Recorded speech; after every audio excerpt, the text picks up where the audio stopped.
Hi, everybody. I'm American Johnson, your usual host for the Dialectic, which you're watching right now. But as you can see, Luna's here in the captain's seat. Wait a minute. Why am I keep listening here, hearing the music? Because the music's still on. Now it's not. Okay. I just wanted to say hello to everybody. Thank you for joining us. I'm going to leave right now for two reasons. One is I'm going to be recording my video, which should be launching hopefully this week, about Elon Musk buying Twitter. So stay tuned for that on youtube.com/noncompete. But also, I thought it would be interesting for Luna and Big Villainous BP, my usual co-host here, to have a frank discussion about their struggles with oppression, struggles that I have never faced as a white person from the USA. So I'm just going to let them take the reins of the show today. And I hope that you enjoy. And thank you, Luna, for joining us. Yeah. Everyone be sure to subscribe to Luna over at youtube.com/LunaOy. Anything else you need from me? No. All right, take it away. Luna gets to ramble for a few minutes while BP gets ready this time instead of me. So enjoy Luna's wonderful, melodious rambling. Goodbye, everybody. Bye. See you next week. Don't record your video. Okay. So Elon Musk, huh? Ugh. I just, in the last few days, pretty disappointed, frustrated. I mean, I am. I don't know what to say, man. Elon Musk bought Twitter, and now he's bragging about how he's gonna buy TikTok and delete it. I mean, I really don't give a shit about who owns Twitter or TikTok because they both suck, but I think, seeing billionaire just bought up, using billions of dollars to buy off social media platforms like that, it sounds like nothing to them. It's over $40 billion. And you know what? It only costs $20 billion to end homelessness in the USA. Half of the money that Elon Musk spent on buying Twitter, it can end houselessness in the USA. It's really unfair, and it's really disgusting and fucked up kind of thing. But the thing that disgusts me even more is a bunch of weird nerds just, defend Elon Musk. I just don't get it. It's, I mean, that $40 billion can just use to end houselessness and to the hunger in the USA. But no, they spend it whatever they want because Elon Musk himself single-handedly earned all the billions of dollars that he has right now. He personally worked billions, dozens of billions of times harder than his workers, than child labor working in his family's mine, emerald mine.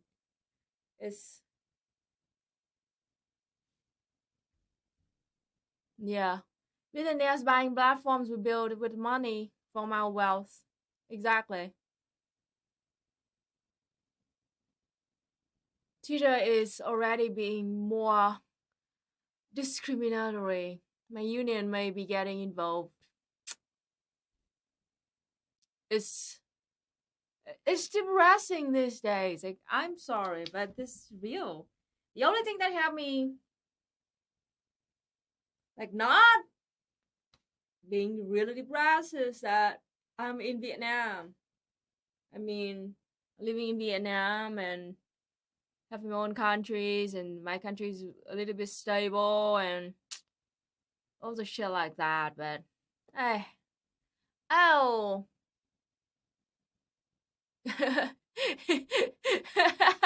Welcome, Big Villainous. Let's talk.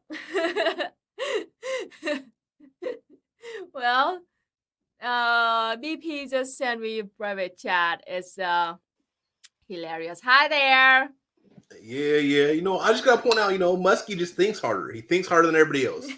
thinks about it so much that it manifests. Apparently, he doesn't need to do any of the labor because he can just make people do it for him. Yeah. I mean, all of his workers they just do not think hard enough. That is why we're so freaking poor. Exactly. That's why he's gonna put chips in our brains. You know what I mean? How are you? How are you? Okay. Sorry, you caught me. I try to cook this before I eat it before this just started, but it didn't succeed. So I'm kind of eating a little bit, but I'm okay. You know.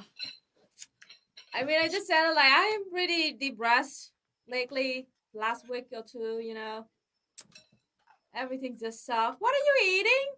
Ramen? Yeah, I'm poor, so I'm eating ramen. Oh, talking about ramen. My childhood, ramen was a big part of my childhood, and I want to get into that a little bit later in our conversation today. I think that this is like the first time that we just only us talking to each other, right? Yeah, I think so. Actually, I think so. Yeah. So the thing I want to talk to you today. Yeah, just say. No, I must say ramen was an upgrade from how I grew up because it was Hamburger Helper, and I don't know if you knew about Hamburger Helper. That stuff was like the cheapest bottom of the barrel stuff you could get. Ramen was like one notch up. I can't wait to tell you about my childhood stories under like extreme poverty. But okay, welcome everybody to our conversation today between me and BP. The topic we want to talk about today is BP was born in the USA being Black, and I was born in Vietnam as Vietnamese, but under extreme poverty and under comprehensive US sanction. So we're gonna talk about life experience, our childhood memory to compare. We in the different side of the earth, but then how's like life, how the internet brought us together to talk about that. So let's start with you, PP. Can you tell us a little bit about your childhood and how you were born and how you lived back then? Sure. So let me put this bowl down. So I get in this camera in the right angle. Sorry, I'm using different than I'm used to. All right, here we go. Boom. So I was born in Seattle. Technically in West Seattle, but I grew up pretty much in the South End, and it's I mean, it's an interesting experience for me because I'm Black, but I'm also biracial, right? And so I didn't know my dad's side, which is my Black side, until later. But at the same time, I grew up in a hood, so I was around I was around my community, and my family generally beat me and shunned me. So like all I had to grow up and raise me was kind of like the streets and stuff like that.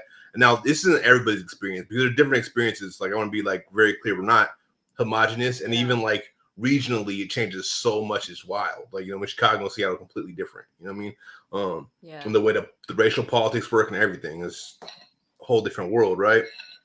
But so when I grew up specifically, I was actually just putting a video that's gonna come out probably tomorrow talking about being big and Black because they're like, we all live in intersections, right? But being a big Black person, especially with like dyslexia and ADD and shit, I was like specifically, I was supposed to be above everything, right? But then I was always targeted, but I was supposed to like just take it, right? And the only thing that was, anytime I'd like interact with the system, asserting myself, I was always seen as like violent. And I don't know. I don't know how to really start this conversation, I guess. I'm just throwing it out there. But basically, I guess I should talk about myself a little more. I grew up in the South End, really bouncing around. Like I was South End, and then I'd be in like Kent, then I'd be in the South, then I'd be in like the West, and I just bounced around a lot because I was on Section 8, which Section 8 is like low income housing kind of, is like vouchers and stuff. So it drops your housing from like whatever it costs to like $150 or whatever, right? And you pay that per month. As well as my grandma didn't really have like a job, and she was like on Social Security, and then she collected Social Security for me and some more stuff. Well, one of the things that I noticed in the dynamics, right? Grew up when I was little, I was right, and my hair was like straight because my hair was straight when I was little, or kind of wavy. I was hella cute to my family, but as it got nappy, the whole dynamic changed. Then I became the bad child, the black sheep of the family. Where before when I looked, I mean, you could tell I was black, but I kind of looked a little brown to some people, you know what I mean? So there was a specific dynamic that just shifted. And I grew up with my grandmother who was extremely abusive, specifically after the age of 8. After I turned 8, it was about the time when everything shifted. But one thing that is really stands out to me, and I think about this a lot for like black mixed kids specifically, because she was white, like I was always the bad one, despite she was constantly abusing me, and nobody would even notice it. Whereas I think the abuse would have been noticed if I wasn't black. You know what I mean? But the fact is, for the way it was always portrayed, is like she was having to tolerate and put up with me, and I should be grateful for this lady who just really didn't have much love for me. At the end of the day, I mean, she really didn't have, like, I learned a lot about my family. She really didn't have love for anybody, but like it was specifically bad for me. You know what I mean? But yeah, so that's like kind of like how I grew up and my experiences with it, and also like there's a thing with when you're big. Actually, FD Signifier has a really good video talking about Mike Tyson. But that describes a lot. Also applies to like big black people that are perceived as male, right? Like being able to be seen as or expected to be like America's id, right? Being expected to be more aggressive. Also, if you're supposed to be like, one of the things that I fell into later on in life is you were supposed to be everybody's shield, right? Fuck your own well-being. Fuck about people being supporting and caring about you. You're supposed to be everybody else's shield, everybody else's protection, and whatever happens to you just is supposed to happen like that. I don't know. I'm going to have little tangents, but does that make any sense, or am I just like rambling? Yeah. Dada said the same thing happened to my mom. Her hair got kinky when she turned 12, and her adopted mom blamed her and abused her for it for the rest of her life. That's real. I mean, I had totally different experience comparing to you. Because I was born in Thanh Hóa province, and the province in the center of Vietnam. And it's like middle of nowhere. I was born in a village in the middle of nowhere in that province, like so poor. I never really faced, I didn't face any racism growing up because I was born and raised in that village, like between Vietnamese people, you know. But the thing that struggled me the most was poverty. I was born in the extreme poverty, and Vietnam was still under comprehensive U.S. sanction at that time. So food was kind of something like so hard to get. And I started working on my family's farm, the farm that I received for free from the local government when I was 1 year or something.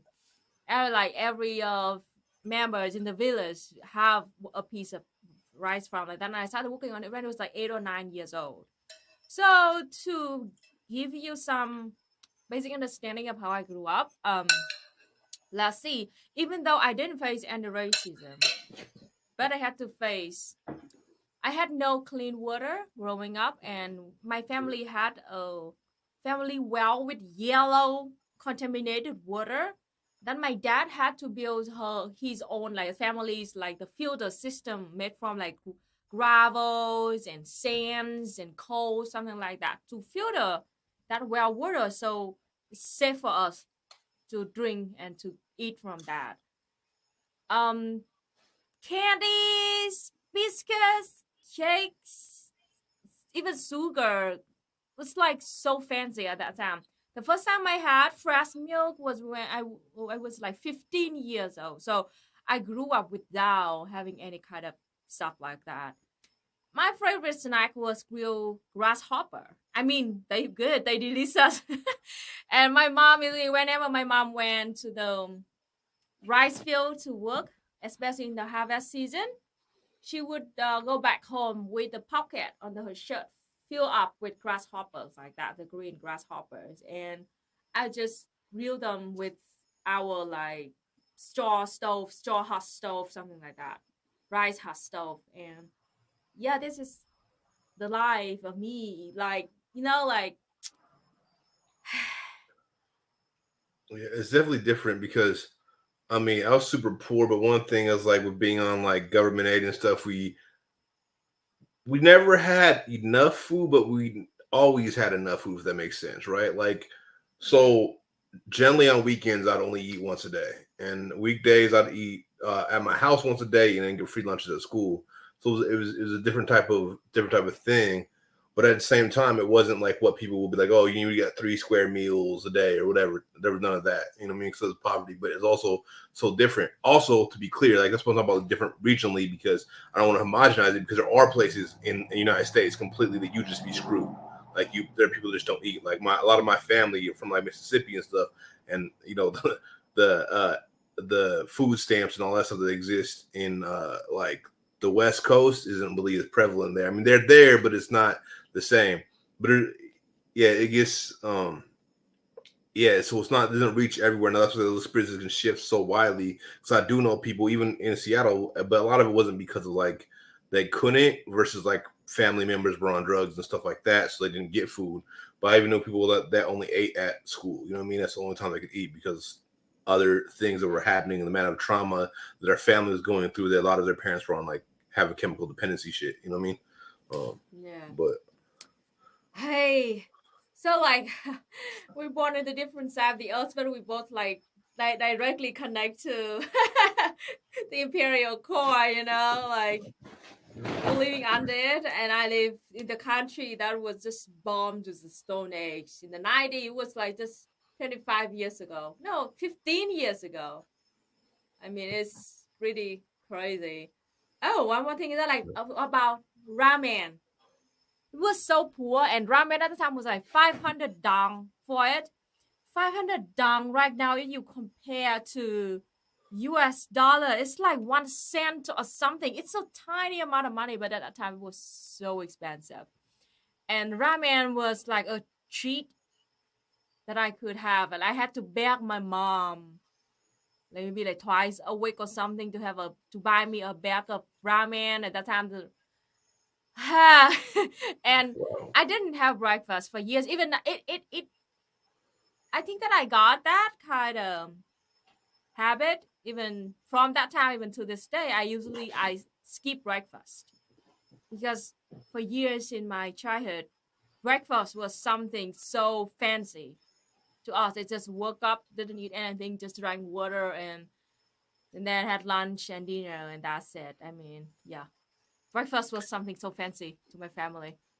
Yeah, I don't think I ate breakfast very much as a child at all. I think when I visited my step grandmother, my grandfather, is the only time I really ate breakfast.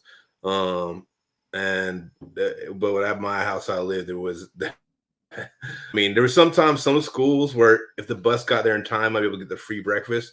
But also a lot of times when you really come from the poor neighborhoods, I think they do this on purpose. I can't prove it, but I think they do this on purpose, right? The buses don't get you there till the breakfast is ending. So I think they do that shit on purpose. I can't prove they do it on purpose, but like a lot of people that are poor are on buses, right? So the free breakfast programs that are like the same as free lunch program, right, doesn't really service a lot of the poor kids, because by the time the bus gets there, it's already done. You know what I mean? And I kind of wonder if that is really intentional, but I don't know for sure. But no, I feel it, but it's not like I can't feel it in the same way you can, because I don't know. I couldn't even imagine eating grasshoppers. I'd be like, bro, I'm about to barf. They delicious. Delicious? The crunchy smell really good. I mean, in the situation where like you constantly get like hungry, you were constantly hungry.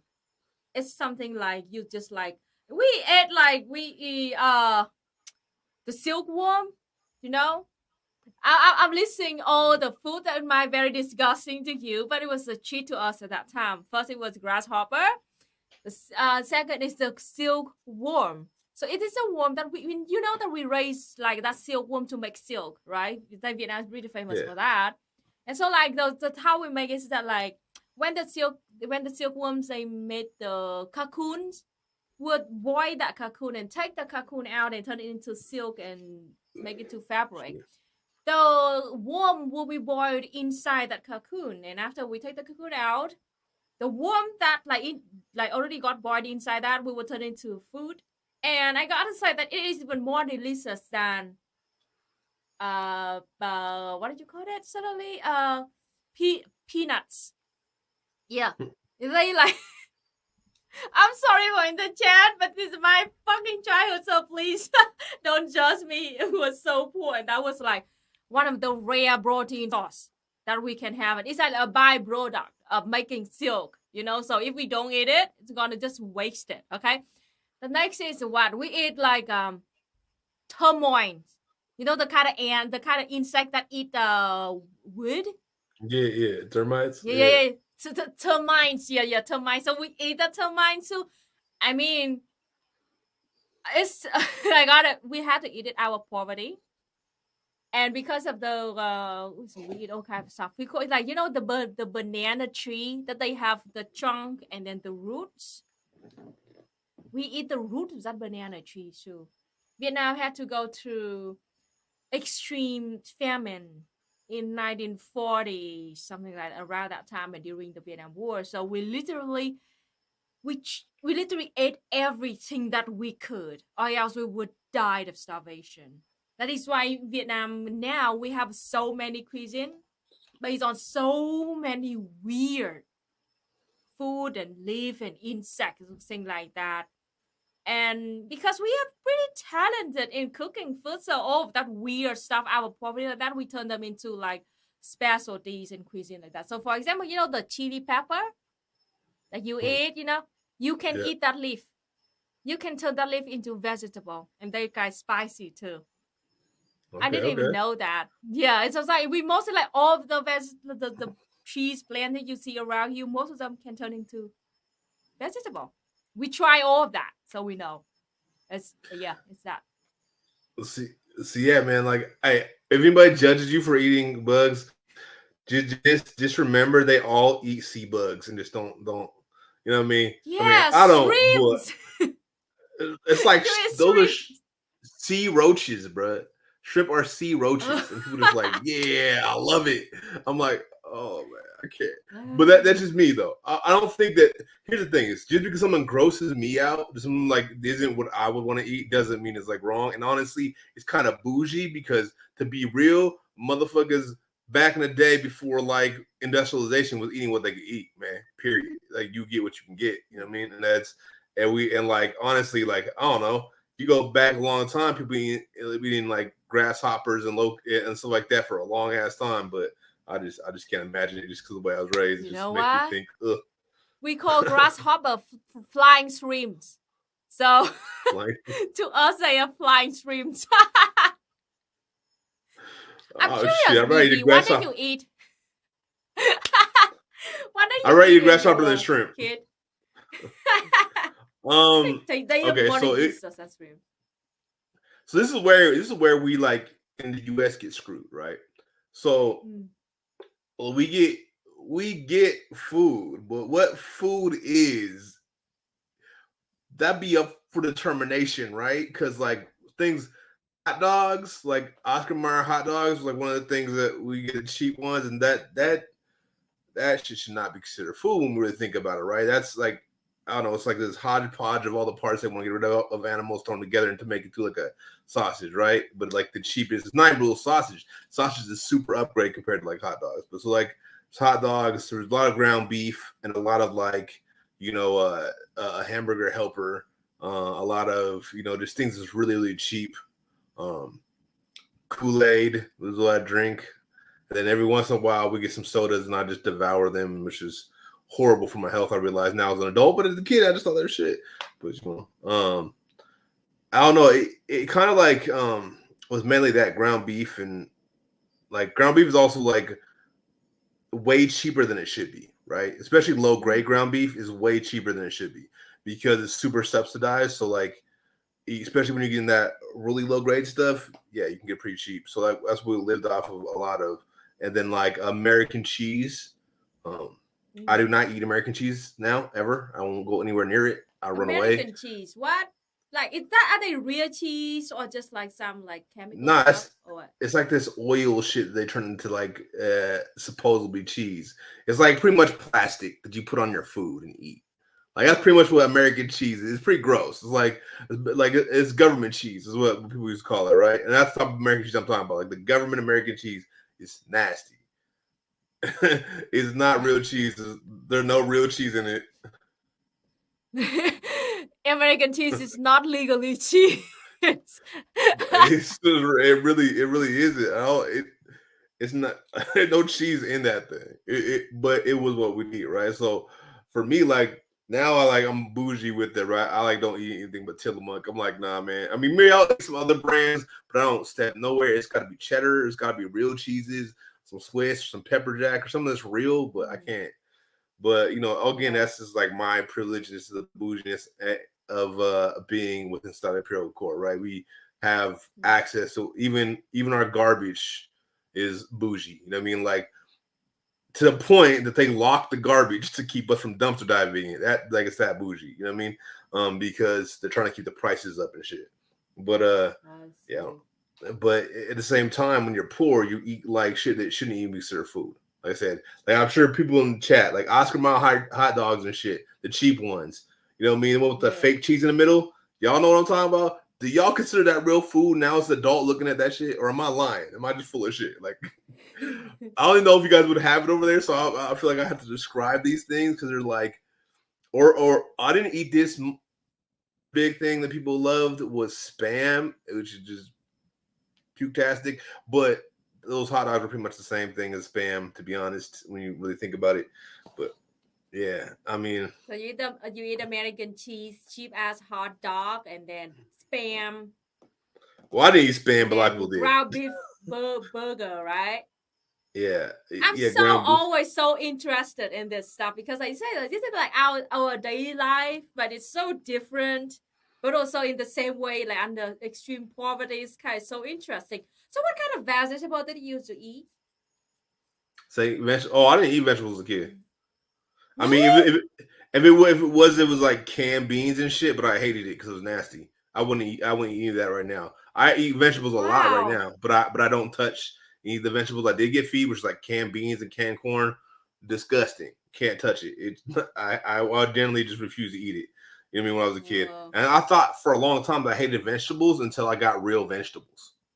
And I got like real bell peppers, real carrots, and cut them up myself and prepared them myself, or even got frozen ones. Even the frozen ones work, right? Even frozen vegetables is like way different than when you get these little canned stuff. Frozen vegetable. Yeah, frozen vegetables are great. Frozen vegetables are great. I never tried it. I mean, the thing is, in the US, they're great. I guess if you have access to pick it, it's probably the best way to do it.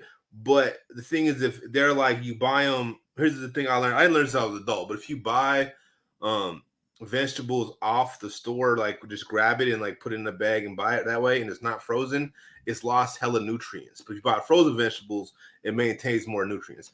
That had nothing to do with poverty. I learned that in some transitional living program when I was a kid, and they brought nutritionists through, and that's how I learned that shit. But I mean, I was a kid. I was like a young adult.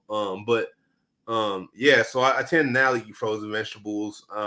Unless it's like greens, because I hate frozen greens or mushrooms, and then they gotta be fresh. But but I didn't touch vegetables until I was in my 20s for real. I was not, I'd eat cheap, horrible stuff when I was an adult, like microwave crap and like cheap ass McDonald's and I don't know, stuff that I don't even touch now. I won't even go nowhere near it. I'm like, nah. Like, I mean, wow, it's so obvious. You had obvious like opposite experience to me because you know what? Grow up, I barely had any meat. We don't have Vietnamese, mostly we eat pork, and usually my mom bought like pork with a lot of lard in it because it's cheaper. Lean was very expensive compared to lard like that. And we didn't have a cooking oil, so my mom just bought a bunch of lard, cheap rice, and we fried them and used the oil to cook other food. Beef was so extremely fancy. Beef, we only had beef maybe twice a month, and like my mom just bought a little bit of beef like this, like this, and then we stir fry it with a bunch of other vegetables such as celeries and onions and something like that. It's like a little bit of beef and then a touch of beef, and then we stir fry it with other vegetable. But I grew up with extremely fresh vegetable from our garden. We had like big garden, and my mom and me and my family just grew a bunch of vegetable, and we always had vegetable.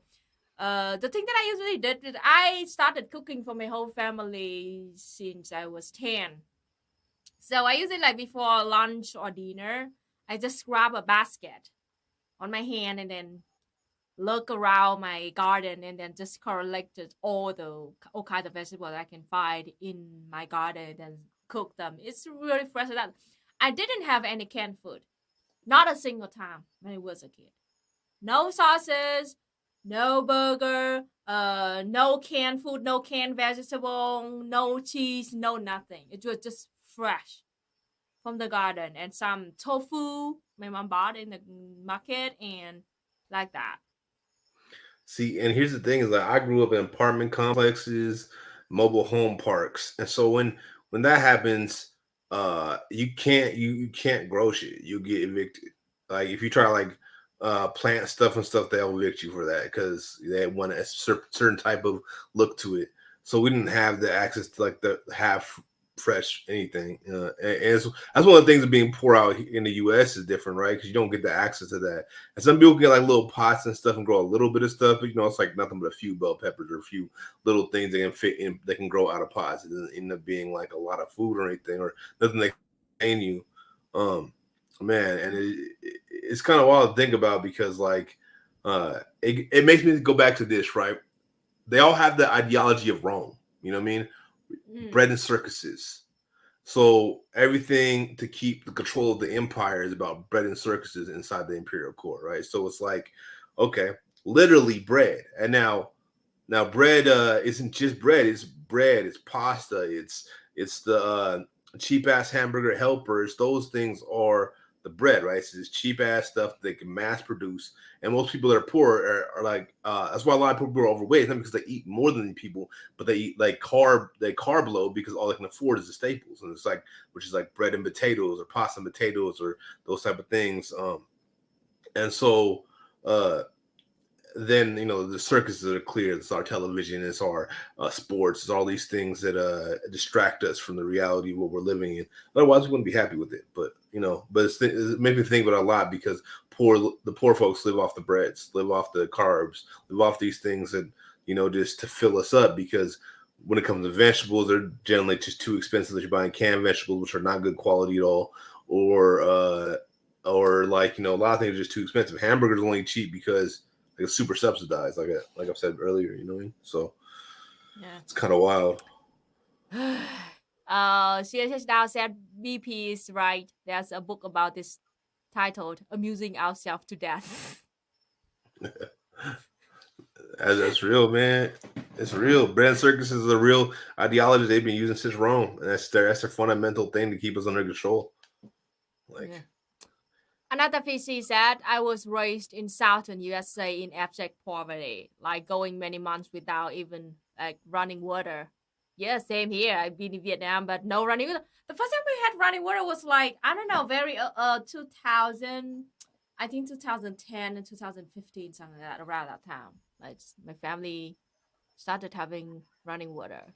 That said, my mom was told by social services to sign up for food stamps because we qualified, but she refused because of shame and stigma. It was easier for her to let us go hungry. Same with free lunch at school. Really?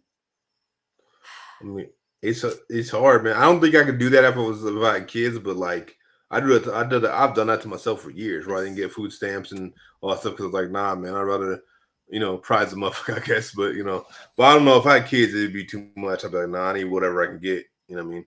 Like, but I don't have kids, so. Or I'll probably be a bank robber right now if I had kids. I'd be like, I need the money, give it to me. No, but the thing that I feel it. That's real shit. And also about the running water thing, like I grew up always had running water and shit, but like my family, my aunts, my dad, I mean the ones I hadn't met at the time, my aunts, my dad, a lot of people I met like recently before I left Seattle on the black side, literally no running water, no windows, no toilet. They had to shit in a hole when they were kids and shit, like just a generation before me, So it's kind of wild to think like, it's still going on. And you go out to Mississippi, you still see that. You still see people in that like poverty to that level. Once you get to the South, you don't see that in the West Coast. I mean, there'll be people that are homeless, or you'll be on like in the projects or like on Section 8. So It's so different. strange because what? America is the greatest country on earth. It used to be the richest country, and now it's the second richest country on earth. But what's wrong? Can't even take care of its own people. Wait. Who did fall behind China? Is it China fell behind? Or who did fall behind? China's number one now.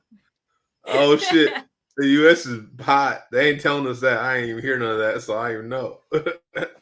That's why the COVID is so hard. Now, that is why I always say, like, the USA, the second richest country on earth. What are you doing?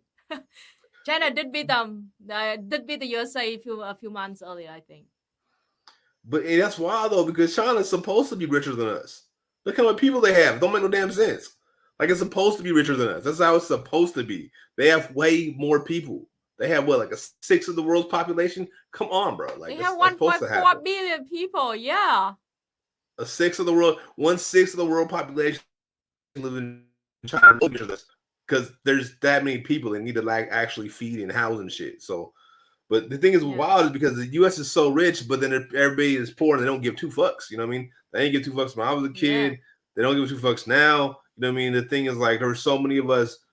You know, just like we go back to Joe Biden, right? And how we talked about that super predator shit. So instead of putting resources into our community, they literally locked up my whole generation. You know what I mean? This is what I'm talking about. There's differences in blackness too, because we still have people that are more middle class talking about, you know, it's so great. Whoop, whoop. Nah, man, no, it wasn't. Not for us. Not that's the bottom. Because most everybody I grew up with is fucking in prison right now. I was in prison. I just only did a few years. If I would have like kept on the road, if I wouldn't have became a revolutionary and put my time there, I'd probably be doing life right now. I probably would have run back in prison or be doing a long ass time. But I like dedicated my life to fighting the state, and that somehow kept me out of prison, which is kind of weird when you really think about it, because you don't think that's going to happen. But you know, it kept me out of prison for right now. Let me see. As time change, we'll see how that lasts. They might come after me, but you know, they've come after me before, but haven't done it to the degree that we're successful. So, but yeah. Hey, that's Bulak Bandit Media car in the chat. Shout out to our awesome disabled Filipino comrade living in Hawaii right now. They said on the greatest country on earth, disabled people give 95% of their money to rent because many of us can't work. Yeah.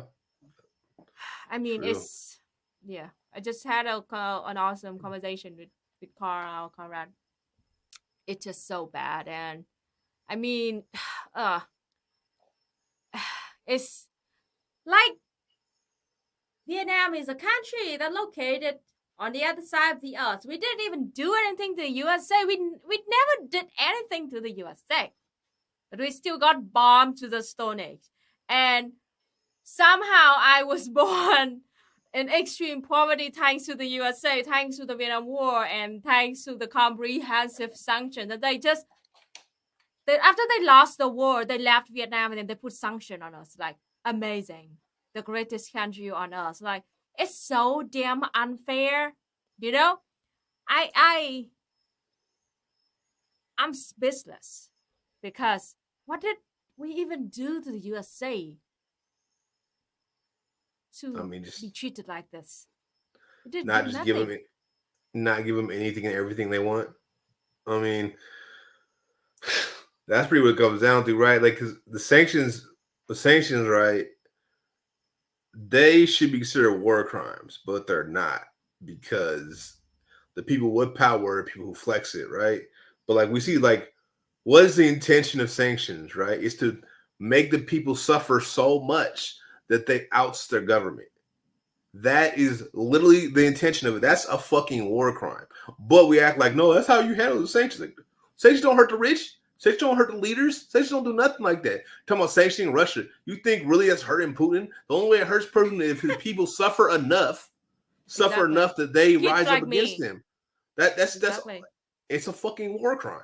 It has no, like, I don't know. But that is why I feel so disgusted. You know, last year with the Cuban SOS Cuba bullshit, you know, though a bunch of liberals in the U.S. and Miami Cubans too, they're like, oh, like strengthen the sanctions against Cuba because you're gonna do this, you're gonna do that, like, oh, and then they have the both like kind of incoherent the first argument is that like we have to sanction Cuba even more because it's a dictatorship like regime of oppression and that. But on the same thread, they say that sanction actually didn't hurt the people, didn't hurt Cuban. Like, so if sanction doesn't work, why do you appear to like sanction Cuba even more harshly? I just don't get it. Those people, they totally purely evil. Well, yeah, that's just like the strong man thing. With Cubans, it feels like they've been able to function while in sanction the whole time and figured out how to just deal with that. And let's be a buck, man. They giving this imperialist nation a black ass eye, anyways, because we got people having to go from here to there to get medical care because of this system and how much it does not give a fuck about its people, right? And how much more advanced a lot of the stuff in Cuba is. And it just it's kind of wild, right? It gives it straight like the imperialists like a big middle finger every time they have to deal with that, in my mind. But they don't, they just don't want people to think about that though. They don't want to think about how this nation has all this money but gives so little fucks to the people that no real investments happen to help the people. It only helps those who sit in power. It only helps the Muskies, the Bezos, only helps Bushes, the Trumps, the Bidens. It doesn't help the people. And none of it is here to help the people. And the people it does help are the people that are trying to buy out, which is usually middle class folks and white folks specifically. And then everybody else is like, well, just be our slaves or die, pretty much what it is. That's why the prison system exists that way that it is. Because they're like, look, you're either going to be our slaves or you're just going to die. Lay down. That's that's your options. And that's what it gives us. That's why so many people are in prison, because people want to just lay down and they want to get their food. So. If socialism works, then why do we keep assassinating the leaders and installing puppets? Checkmate leftist. I mean, seriously, if they always say like socialism never worked or communism never worked. So okay, if it never worked, so please leave us alone and let us just like collapse on ourselves. Why do you keep bombing us to Stone Age, and why do you keep like sabotaging us? Just please leave us alone and we will prove to you that socialism never works. But that's by bombing Vietnam to the Stone Age. That's by sanctioning the Cuba for over 60 years. Fucking hell, we still exist. I mean, socialism doesn't work neither as capitalism, apparently, because they also, when black folks do it more successfully than white folks to drop bombs on it. So, apparently capitalism doesn't work either. So just give both. Let's just give that up as well. U.S. needs to just set that aside. If y'all can't tell, I'm talking about Black Wall Street and the fact that we beat them at their own fucking game, so they had to drop bombs on us. You know what? DP, when I made videos about the Vietnam War, there was literally U.S. people. I bet they're white, but just saying U.S. USians, they say me like, what? You still talking about this? Like, it happened like 50 years ago. Get over it. Like, what are you talking about? Your country bomb literally killed my grandpa. And bomb us every year. There's still thousands of kids born with birth defect because of Agent Orange. And literally, I'm sorry. But about, the September 11, you got bombed, Just imagine you had September 11 every single day for 20 years. Will you keep whining about it 50 years later? Literally, September 11 every single day for 20 years. How you feel about that? And I see a lot of Americans still cry out loud about September 11. I'm sorry, but what we had to endure was like, I don't know, a million times worse. But they have the audacity to tell to my face that still talking about this. Hey, I just gotta say though, that's their excuse for everything, right? Like, oh, you're still talking about racism? We had Obama. Yeah, you're like, you're still black talking people, about what? Black people still talk about racism now. You had black president. Racism is gone. It's over in the USA. Yeah, like, you know, apparently Uncle Toms don't exist and sellouts don't exist. You know, apparently that's how it works. If there's one black person that co-signs that racism's over, then it must be fact.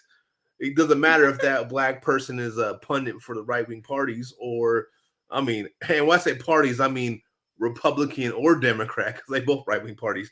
But you know, um, nah. The thing is, like, when it comes to at least us as black folks, I don't think there's a I don't didn't see us really be. I mean, I saw some Uncle Tom people, but everybody was like 9/11 happened. They're like, whoa, but you know, there wasn't too many people really tripping like that. You know what I mean? Because we were like, hey man, it ain't. You know, they don't give a fuck. This is us every day, right? So there's 2,000 people that died. Cool, but like at the same time, we're dealing with the end of our world every fucking day, the end of our apocalypse, our apocalypse every fucking day with inside this fucking nation. And then the trade towers get hit, and we're supposed to be like, boo hoo. Like, I don't think I even felt it then. You know what I mean? When I was little, definitely didn't feel it when I was older.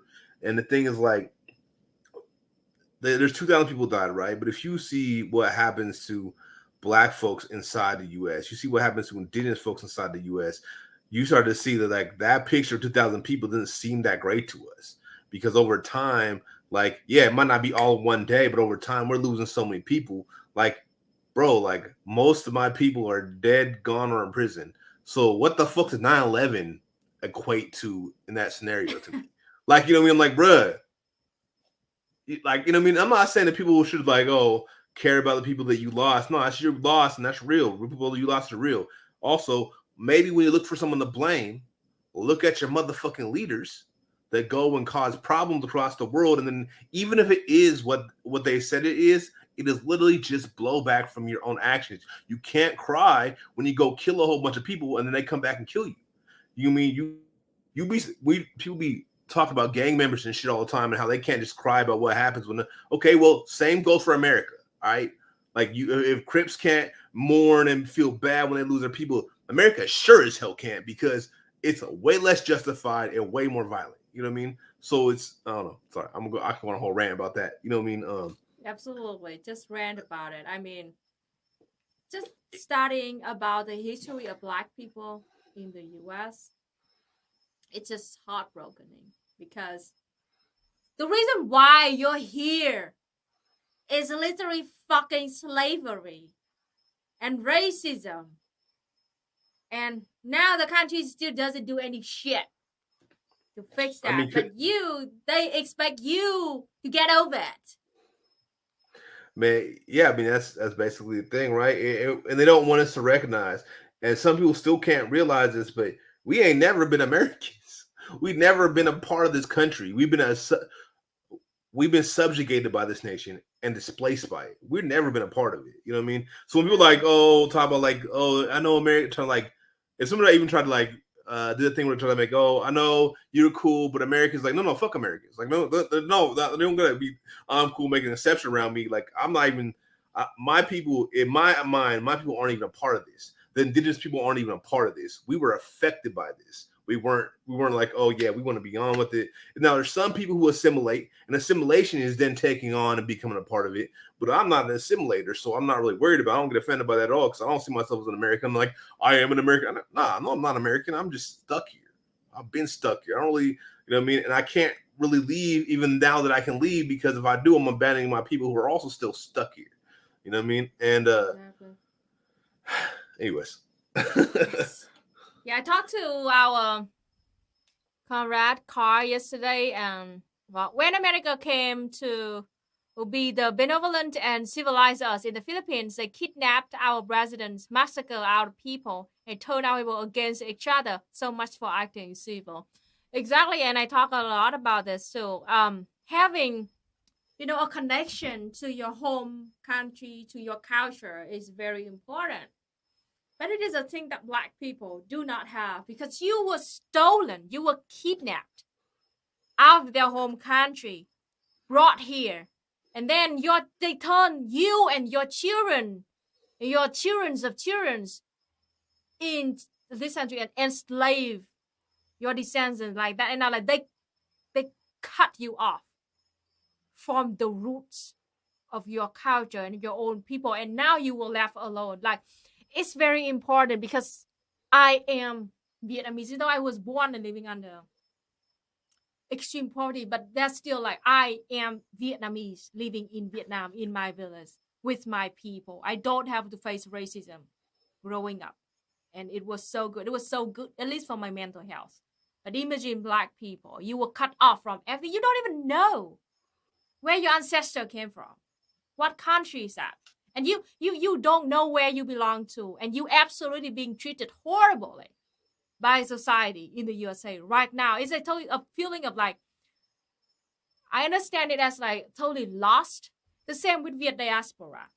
Viet diaspora, a lot of Vietnamese people left Vietnam in the 70s and 80s and 90s, and they went to USA. They were taught to hate my country and my people because we're all evil, communist, authoritarian. And they were taught to love and embrace the society of the USA, but racism over there. They got treated so horribly. So like, I talked to a lot of Viet diaspora people, and they feel they don't belong to any country. They hate their own country because they were taught that. And the countries they live in now treated them horribly, so they don't like that society too.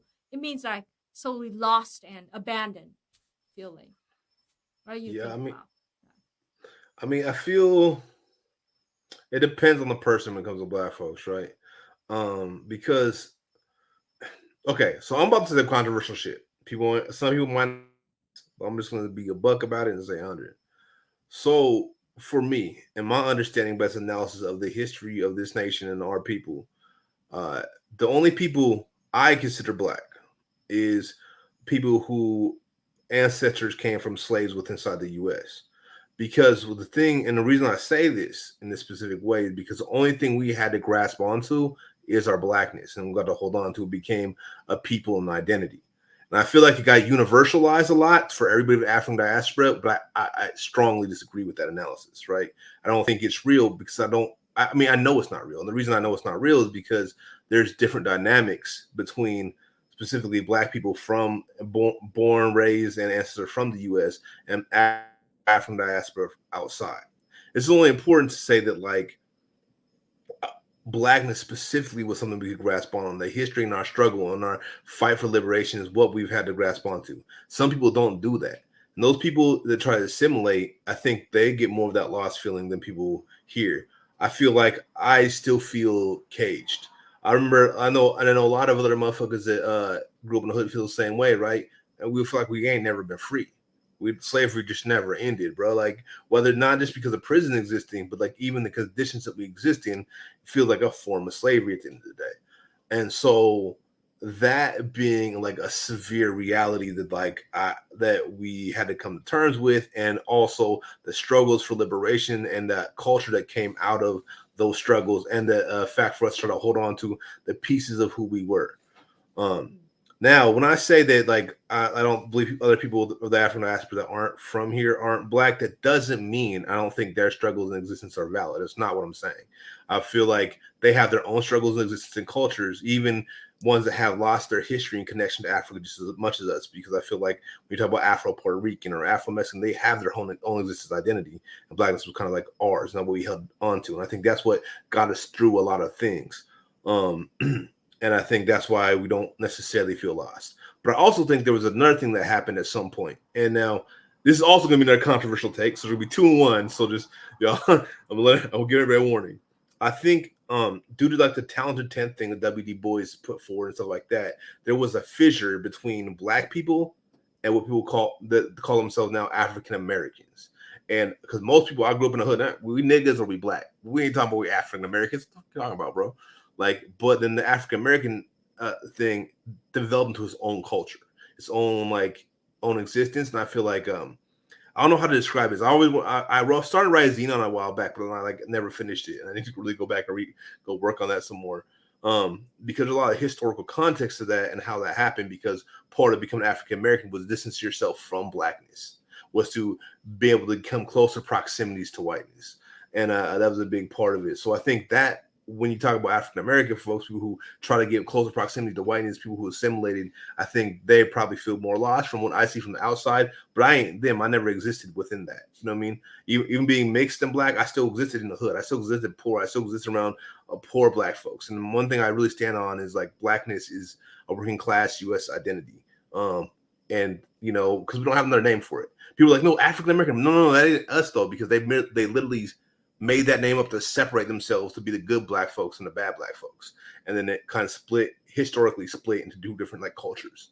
But you know, that's just like my analysis around it. And I feel like when you are from the bottom, you feel more of that like less lost and more caged, more enslaved. If that makes any sense.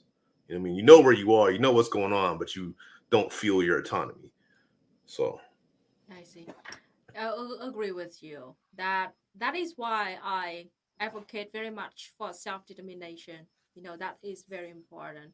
Vietnam, for generations, we fought so we can have self-determination, so we can keep our identity, and that means a lot to us.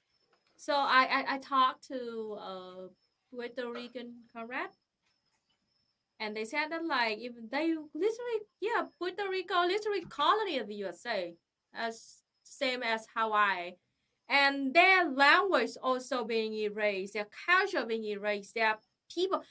His grandma got sterilized illegally by doctors receiving orders from the states. The culture, the people got treated horribly, and then they forced them to. They now have the U.S. citizen, but they got treated as a second-class citizen. So I mean, that is why it's so important to decolonize yourself, to have land back, and have self-determination. Lots of people, especially white people, you know, saying like, "Oh, it means white genocide," and I always brought this up. Vietnam did decolonize ourselves. We did take our land back. Is Vietnam an ethno state now? Is Israel being slaughtered in Vietnam right now just for being white? No. Self-determination doesn't mean that we will become like an ethno state and we executed all the non-Vietnamese. So we welcome foreigners to go to Vietnam, experience a life here, maybe start their own life here. But you're coming here in our terms, follow our laws, and you have to respect our culture and our people. That is very important. White people come here, like EJ, but they don't come here to colonize us or become like master and treat us like shit. No. If they like break our laws or disrespectful of our people, they're gonna be kicked out. That is the true meaning of self-determination. It's when we, the non-white people, have the rights and have the power to keep on our culture, to be proud of our identity, and to welcome everybody to live in harmony, something like that. And it's so important that white people don't understand that, because it is their culture. They are barbarics. They are barbarians. It is the culture to just colonize, imperialize the shit of non-white people and exploit, profit from that. That is how they live. That is why they think that everybody is just like them, just as barbarics as them. Yeah, man. I mean, because all they know is whiteness, right? But like their ancestors weren't even white, bro. There was no white ancestors a few hundred years back. Like it was just not a thing. And that's my issue with like white people, right? People like, do you hate white people? It's like, well, it's a complex question. Because if you ask me, do I hate white people? Yes. If you ask me, do I hate Europeans? No. People of European descent, I don't hate. But if you embrace the idea and the concept of the white supremacy as your identity, then yes, I do not like you. We have nothing in common and we cannot kick it. Like it is what it is. You know what I mean? But if you are trying to find who you were, who your people were, I don't have a problem with that. You feel me? I don't have any issue with that as long as you ain't trying to step on us to get there. You know what I mean? As long as you do it in solidarity with us, I'm cool with that. You know what I mean? Because the thing is, it's really important because people like, honestly, people of European descent need to remember that the Irish used to be with us before they betrayed us. You know what I mean? yeah, they need to remember those things, like the Polish, the Welsh, and the list of groups that used to be with us, they betrayed us. So, and now, not gonna idealize it because none of that was perfect. You know what I mean? No matter we talk about any of the uprisings that happened that were multiracial uprisings, still had problems to it. Because, like, for example, the uprising, Nathaniel's rebellion was fucked up. You know what I mean? It wasn't fucked up in the second half of it, but it started off fucked up and it ended up less fucked up, I guess. So basically, it started off with them attacking Native people. That was fucked, and that was like, you know. And also, the thing is, what I'm big on is we all have to take accountability for our people's actions. To be clear, so I'm gonna say that I'm just random thought. Like, I feel I'm really with, like, all of us have to do, like, take accountable for our ancestors' actions, and because none of us have perfect ancestors, all of our ancestors did some fuck shit. Just not necessarily fuck this white people shit, like, to be a buck, but so, you know, with that union between Europeans and African slaves, when they first thing they did when they rebelled was killed indigenous people. That was fucked up. The second thing, though, I fuck with. If they would just not done the first thing, it would have been dope. But then they went back and fought against the people who held them as masters. Unfortunately, ended up losing, but like, that was actually how the creation of whiteness came and that severance happened. And after that is where the Europeans started really betraying us and joining the you know, their own oppressors to try to become them, and trying to join them. You know, this that whole you can't beat them but join them mentality. Where I'm like, no, fuck that. Like, what? No, now they're about to lead you to extinction. Why are you doing that? It makes no sense. You know. But I mean, lots of people calling themselves white, I mean, do not understand that whiteness is a social construct. It was created by a bunch of colonizers who justifying all of their atrocities and their slavery they imposed on non-white, quote-unquote, people. It's really sad because people that I know, people that I literally know, still entitled so much on their whiteness and their white culture. And whenever we say, like, we need to abolish whiteness, they just don't understand it. They don't want to understand. They just want to, oh, so you want to slaughter all white people? Despite the fact that, according to the whole, like, human history, how many times did non-white people slaughter all white people? How many times did that happen? Excuse me? And how many times actually white people slaughter and enslave millions of non-white people? Please compare that.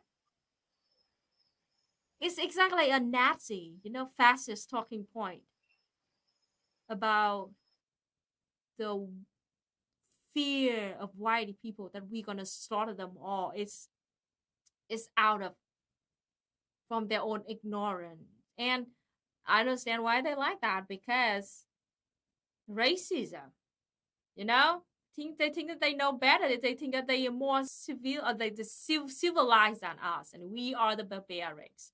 And they need to, they need to, you know, enlighten us, bring us, like French people when they colonized Vietnam. They intentionally lie to us and make us believe that they are like better, like superior to them. Yeah. Yeah, I'm sorry, Luna. I missed like a good chunk of that because it just like went to like the loading screen thing, or just the circle going around and around saying the internet was not good at. So I missed everything but the French suck, which we all know because, you know, Haiti. That's the most important point. French sucked. Shit. Man, no, French do suck. I mean, what they did to Haiti was dirty. Like, after Haiti overthrew them. But, you know, that's a sticky situation too. I think people should learn about Haitian history and, like, not idolize our people at the same time. Look at it critically, just as we look at everything critically, because a lot of shit went south in Haiti because of you know, people internalizing colonization. You know what I mean? Because I don't know, do you guys know about? Do you know about like what happened with Haiti and like after like Toussaint was killed? Luna? Wait a minute.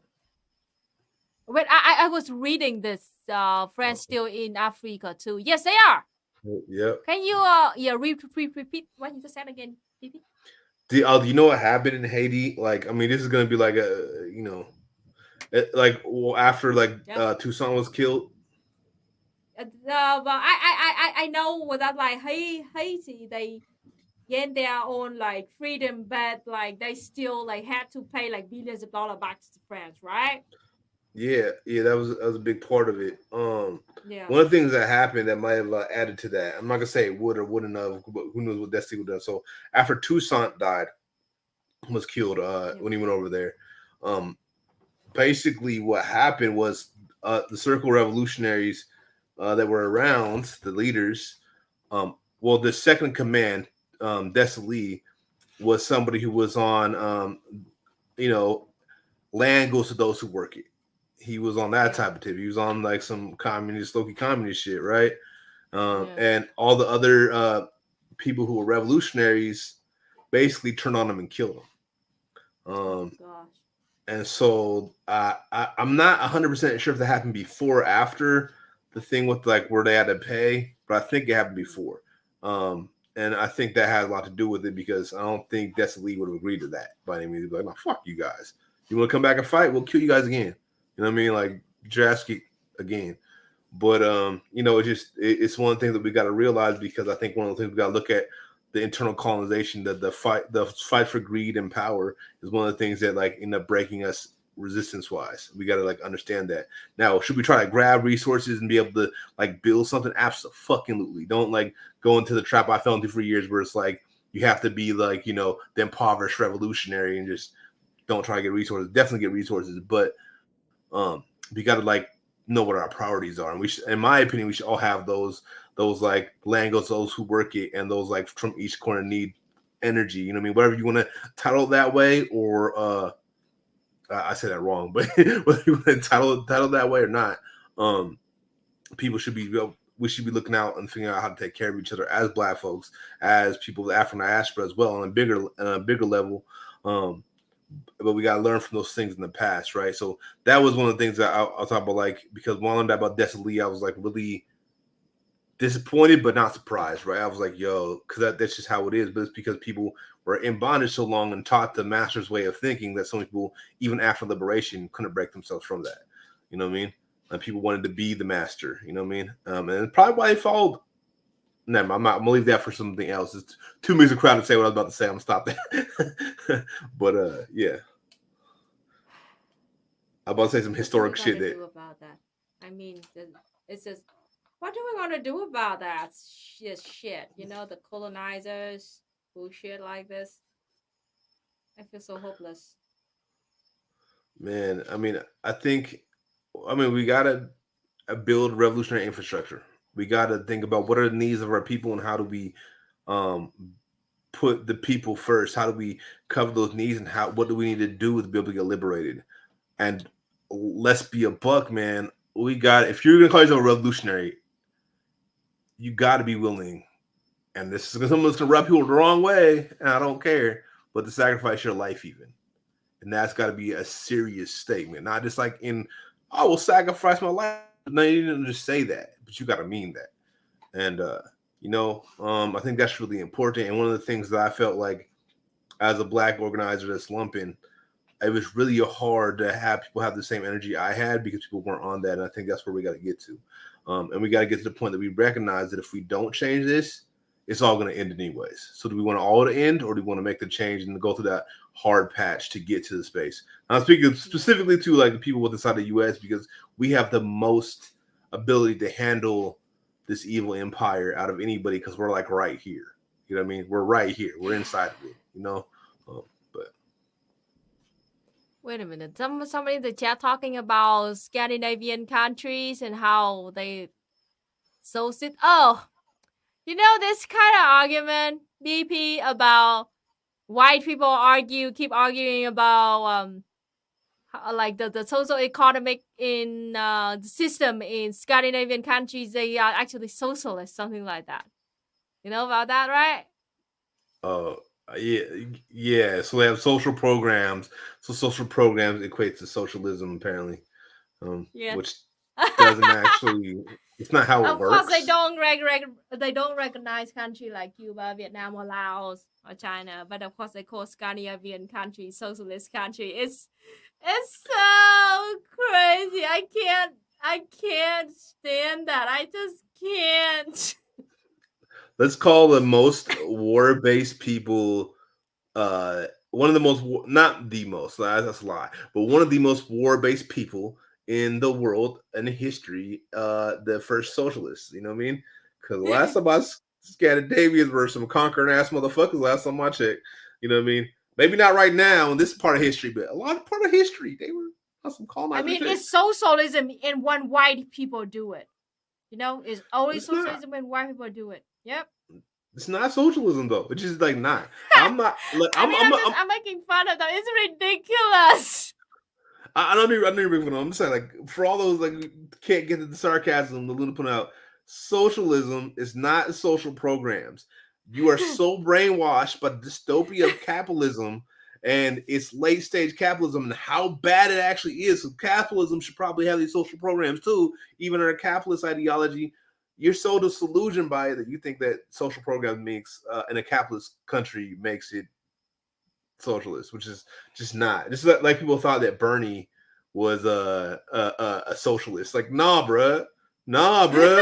Not even like, bro. And I'm gonna be a buck. I'm not even socialist. I'm an anarchist communist. So I'm like, I think socialism isn't far enough. I mean, I think there's a broad term of socialism, but like the way people with socialism is like socialist parties don't go far enough. For me, it's like I'm all about anarcho communism, right? Or at least like like I want it to be like, we need to get to that place where we don't have to like negotiate with the space of capitalism we're in. How about we just jump the socialism, go straight to communism, tear the capitalism? That's kind of how I feel about it, but that's just me. That's my opinion. We'll see we'll see if that would ever work. You're dead wrong. You're dead wrong because according to the most awesome, famous, biggest socialist anarchist streamer in the USA, Bernie Sanders and AOC are the two who did the most for leftists in the USA. Forget everything about Kwame Ture or Black Panthers or Malcolm X or Martin Luther King. No, it was Bernie Sanders and AOC that did the most. He would defend himself by saying he loved the Black Panther movie. That'd be his defense. Since I know who you're talking about, that'd be his defense. Lenin would have voted for Biden. Yes. Man, oh my God. I don't know, man. Maybe Lenin would, but I don't really care what one white dude would do with another white dude. It don't matter to me. It's irrelevant. Like I'm not trusting Lenin. I'm not trusting I'm not trusting any of these Europeans. I'm not trusting Russia. I'm not trusting Ukraine. I'm not trusting Great Britain. I'm not trusting the U.S. Any of them, no trust. No trust at all. Historically, they all done my people wrong. So I'm not really gonna really listen to any of them, to be a buck. Rohan said, "With AOC, not the vanguard." Excuse me, AOC is not the vanguard already. Hey, but she plays video game on stream with streamers. So how could she not be their vanguard? I mean, I did watch some stream that AOC did, and I didn't understand a single word that she said. That I understand the words that she said, but put them together, I could never understand her point at all.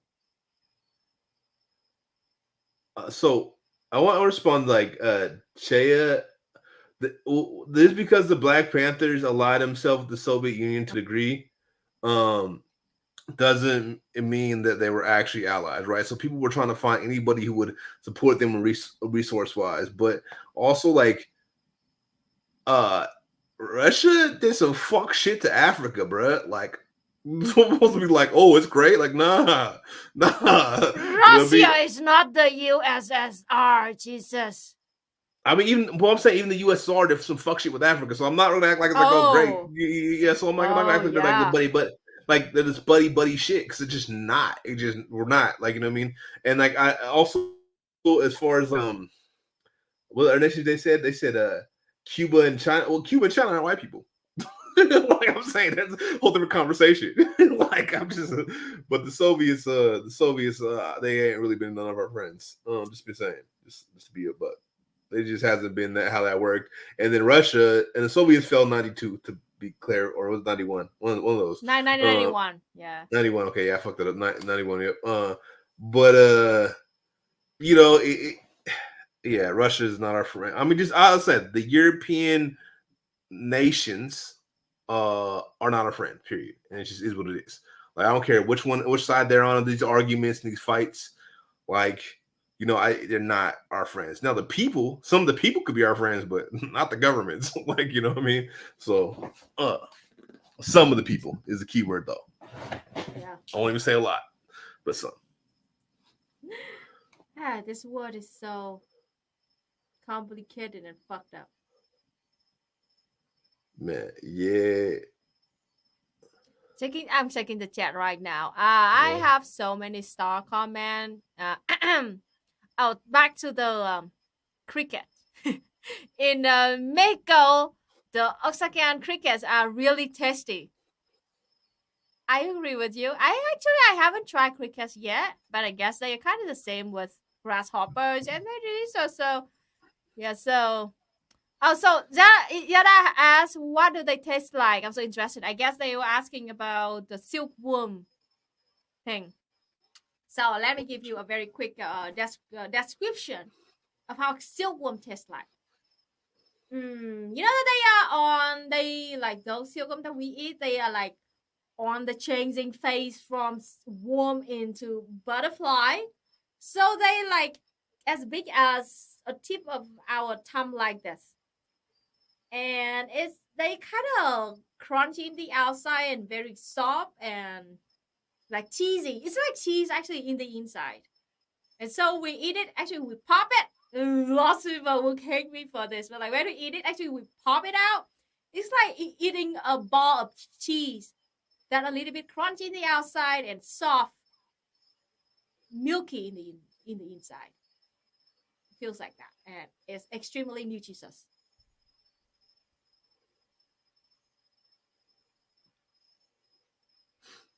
Oh, my city has a unique cheese that's fucking rare and expensive and delicious as fuck. What kind of cheese is that?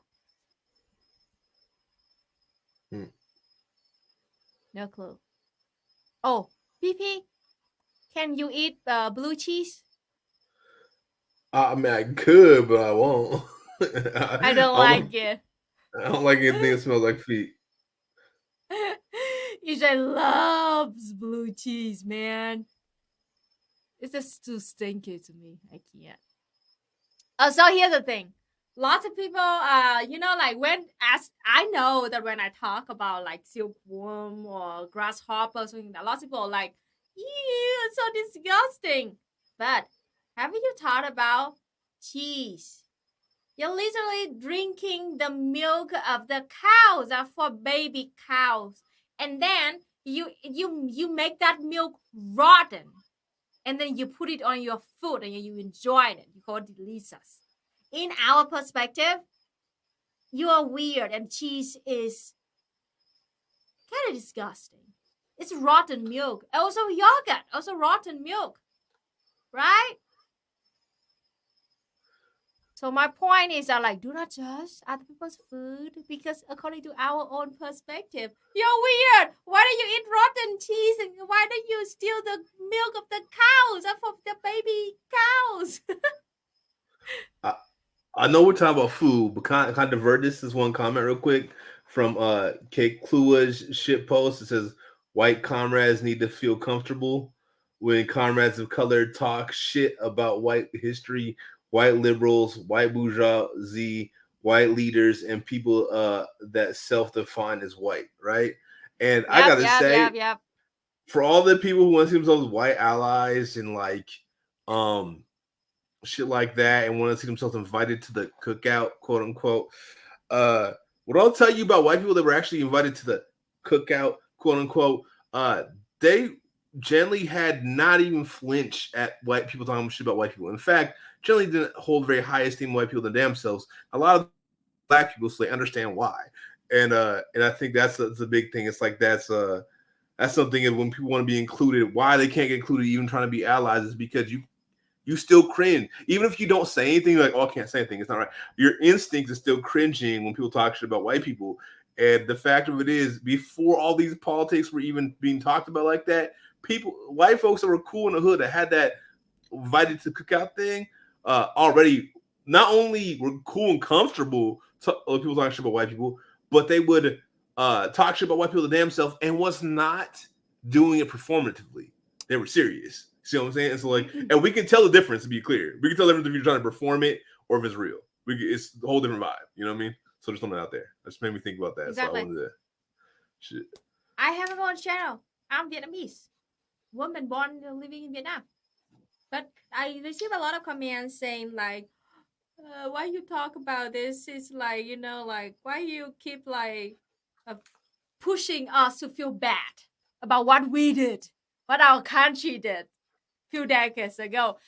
Again, like they center around themselves, around their own feelings. That is a sign of selfishness and a sign of being an asshole. Because instead of trying to put their feet into other people's shoes, understand what their own country and people did to other country without ever apologize, ever pay any reparation. But now when we dare to talk about it in their own language, that it makes them feel bad. That is why they blame it on us. They blame it on me. That like, why did you talk about this? If you're so bad now, like I don't feel comfortable with this. Like, excuse me, I don't feel comfortable too. These are my people died because of your own government, and now is it my ability? I don't know. Is this my responsibility to make you feel comfortable? Why are you doing nothing? You're literally doing shit to fix what your government did. Yes, we were put on the planet to comfort white people. That is exactly what happened, because there was a white god. So since there was a white god, he wanted to make sure that white people had a whole bunch of people to comfort them, because they're so fucking fragile and sensitive. They're like little flowers that if they're not told positive affirmations and forgiven for any wrong they do, then they automatically wither. So, you know, that's what happens. I mean, the white and when people like EJ, you know, like being open to all the atrocity that his own country did, and then now like he being attacked by other white people too, because like EJ is like, according to those white liberals, EJ is spreading like white guilt, and that is somehow a bad thing. Like, yes, you should feel guilty for what your people did to the rest of the world. That's right. What's wrong with you? You don't feel guilty for that. Shit. I'll tell you what, when you stop feeling guilty is when you stop identifying whiteness. And not because you just want to say you're not white. That doesn't count. That's not what I'm talking about. Like, if you are getting offended anytime we talk about white people, you still identify with whiteness.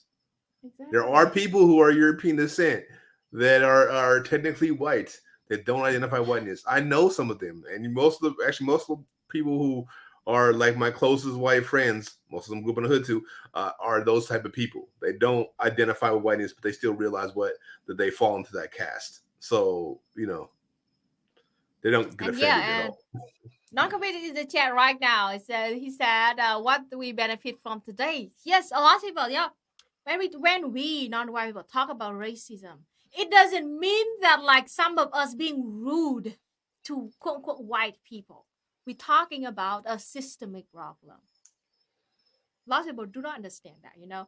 They just think that racism is just like some other people being rude to other people. That's why they say, like, you know, the anti-white racism.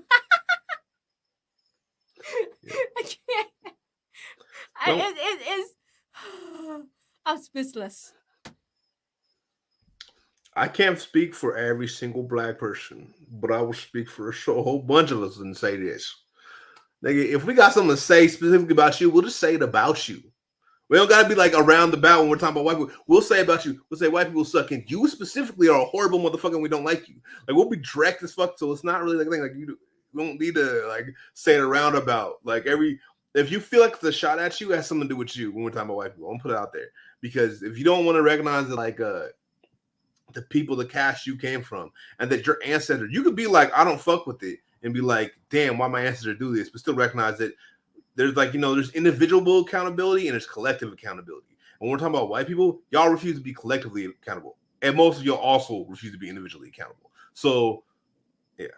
It just, Yeah, for all the people who still think that being racist means that you're being rude to other people, let me tell you about what we meant when we say racism and like we must be anti-racist, something like that. And there are two examples that I want to tell you to explain about that.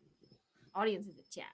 First, in the USA, white people, a white person and a black person committed the exact same crime, it's way more likely for that black person to be arrested, to be shot right on the spot. Or if they're lucky to survive, not get shot by the police, they will way higher chance for them to be brought in the court and to be imprisoned by the system, the courts, the judicial system in the USA.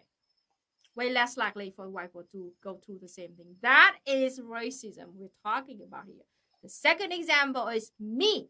Because I'm white, I'm Vietnamese citizen. It's if I want to go to countries like European countries and the USA, I have to prove that first. I have at least $5,000 available in my bank account. I have to prove that I have a real estate at my home country. I have to prove that I have a job and then a letter from my company that I work for to agree that I can go to those countries. Everything to make sure that I will go back to my country. Meanwhile, a person from the US, like EJ White, he can just go to those countries, not even have to apply for visa.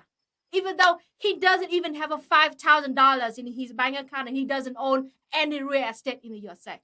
He doesn't have to prove anything. Just go there because he has a US passport and he's white. Meanwhile, I can't. I have to prove all that. That is systemic racism. So disgusting, and I want to destroy it so badly. I mean, I think part of it is, I think it's part of it is also making sure to uphold the hegemony of white supremacy, because I think a lot of that has to do with a lot of people who have the criteria they ask for are sympathetic to America, and I think that's what they try to make sure that people that come over are mainly sympathetic, because like we see that also when people visit, we see that when people immigrate, like the thing or two, they try to pick people. Unless it's a refugee, for example, refugees are different, but like a lot of people they allow to immigrate through the system are people they got this sympathetic to American things. They're people that also get told a lot of fuck shit like don't trust black people. That's a big thing that I've heard from multiple people who moved over here from other countries. Like they told literally that black people are bad. So these things to make sure that people are sympathetic and can be indoctrinated into white supremacy. And if they let people over who know better, who are like, nah, fuck America. I just want to travel, but I'm not no fan.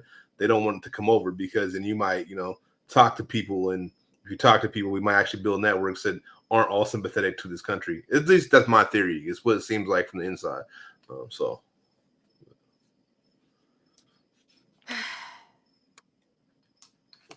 That's been my experience, at least. I mean, in this country, maybe it's different, but that's what I've been. That's been a lot of from like the way this country navigates people who are trying to come over and like who they will and will not allow. And I've even heard from people who immigrate over here about specifically that. The one exception, like I said, is refugees. As far as I can see, refugees is a different thing. But how the U.S. doesn't like to let refugees over as much as they can help it because of that. So. Yeah, and it's super foul, man. Like, honestly, $5,000 to just travel. Like, if I could pay for the trip, fuck you, let me over, nigga. Like, who are you to? Okay, here's the thing: who is anybody to put up these artificial borders anywhere? Like, what the fuck right does anybody feel like they have to put borders around a land that created us? Let's not be confused. The land was not created by us; it created us. So how are we going to put borders and say we can't roam this space? You know what I mean? That's wild. The only barriers that should be put up are the ones that Mother Nature puts up itself. So if you can't climb, if you can't, get up that through the mountains and live up there because you can't stand having thin air, then cool. Nature said that, but people shouldn't be able to say shit. I'm just ranting, but you remind me of ice camps. Don't forget that there are still ice camps there. That's real. In the West, where they literally lock up immigrant children. Yeah. Yeah, we were actually finding one. We were finding one for like when I was in Seattle for a long time. The Geo group had one in Tacoma that was like super fucked up, and we were trying to like shut it down and get people out of there. They were doing hella dirty shit. But yeah, there's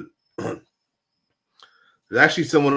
Y'all should. I just want to plug them because they just interviewed me. But like, you guys should check out Brown Girl Green. She has a really good YouTube channel. Well, it's really a podcast, but she has YouTube as well.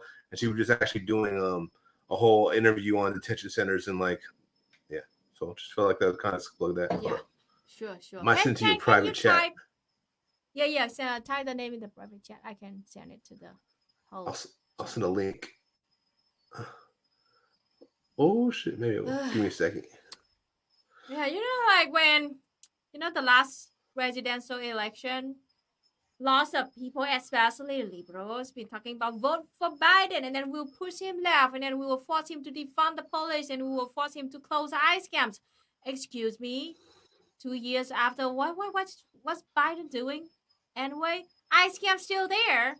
They just don't talk about it anymore. Act like they disappear, and they even like fund the police with a higher budget. Jesus. Yeah, man. I was saying that shit for a minute, man. I was like, look, fuck Biden. It was like Biden's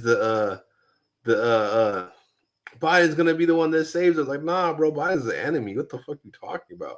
But yeah, I don't know, it's kind of wild to think how people. Yeah, bro, so many people called me like a white supremacist because I wouldn't vote for Biden. Yeah, but like you're a fascist and a white supremacist because you won't vote for Biden. I'm like, nigga, I'm not voting for Biden. You fucking tools. I can't. There's no way I'm gonna vote for the person who like literally single-handedly. Maybe not single. That's why single-handedly is the overest. It's not really single-handedly because Hillary was just guilty and Bill was just guilty and a bunch of people were just as guilty. Bernie. But put thousands upon thousands of my people into industrialized slavery. There's no way in hell I'd vote for that dude. It just makes no damn sense. He's not. And we were like, he's a lesser evil. I'm like, I don't believe that. I don't believe in that concept. More kissing cases with Biden than Trump. Yeah. Robert said. Yeah. More kissing. I told people that. I was literally before the time I was like, look at Obama. And he was deporting more people. Look at that, right? You take that, you apply it to who was the vice president. And because I'm sorry, that dude was literally Obama's handler because I didn't want no black person in office without a handler. Let's be a buck about it. That's why I had Biden specifically be who it was. And because he was super conservative.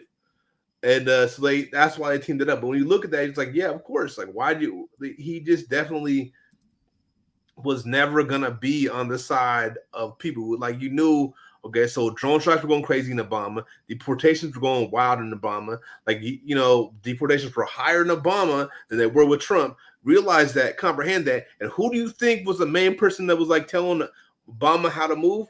Fucking Biden. Because they didn't want to have a black president without a white president to control him. You know what I mean? In case he got out of hand. Because this nation's white supremacists are fuck. Now, did I ever think Obama was going to be a good guy? No. I'm not dumb. I understand. Excuse me, BP. You're white supremacist because you didn't vote for Biden. I'm sorry.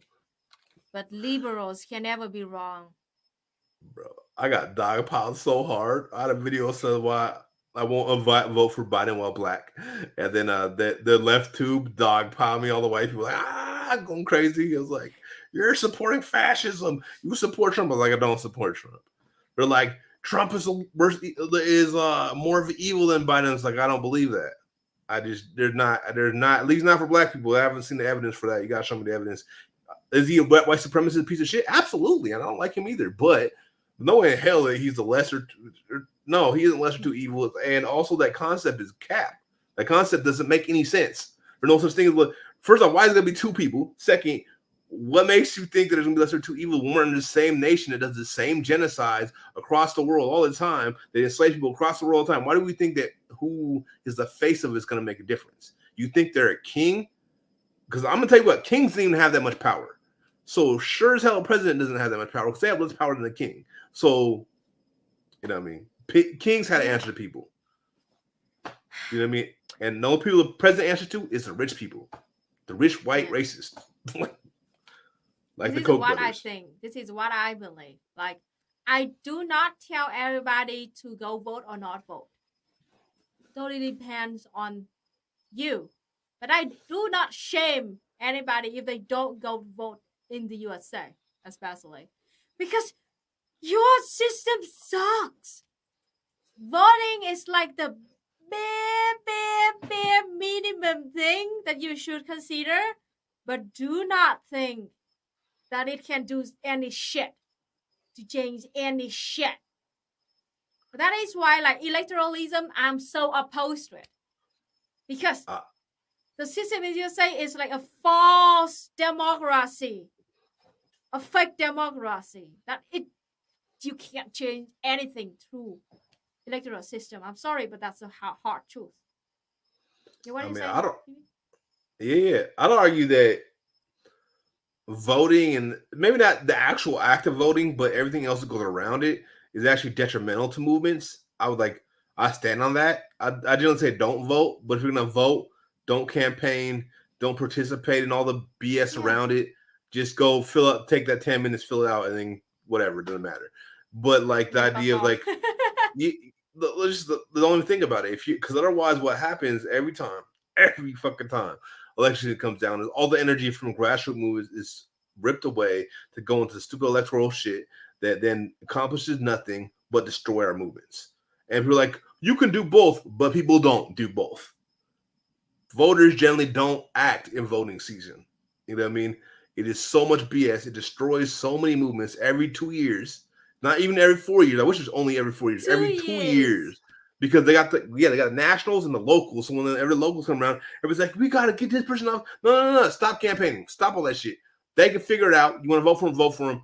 But we actually got real shit down here. We got people who need food. We got people who need water, housing. We got people who need to be able to be supported in the community. Healthcare, exactly. We got people who are like starving out here. Like, it's not a joke, bro. There's things we got to react to. People going through shit tons of trauma and have nothing else, no other way to avoid it because they jump into trauma just to be able to get what they need to survive. Come on, man. Like, it's like, why are we wasting our energy, man? Especially if we realize, it's crazy because a lot of people claim the revolutionaries. I say claim because it's not real. We'll talk all this stuff. But then, like, they'll just go back into voting. Like, well, okay, if we realize we're revolutionaries, why the fuck are we spending time voting? Or if you do vote, why is it more than just checking a box?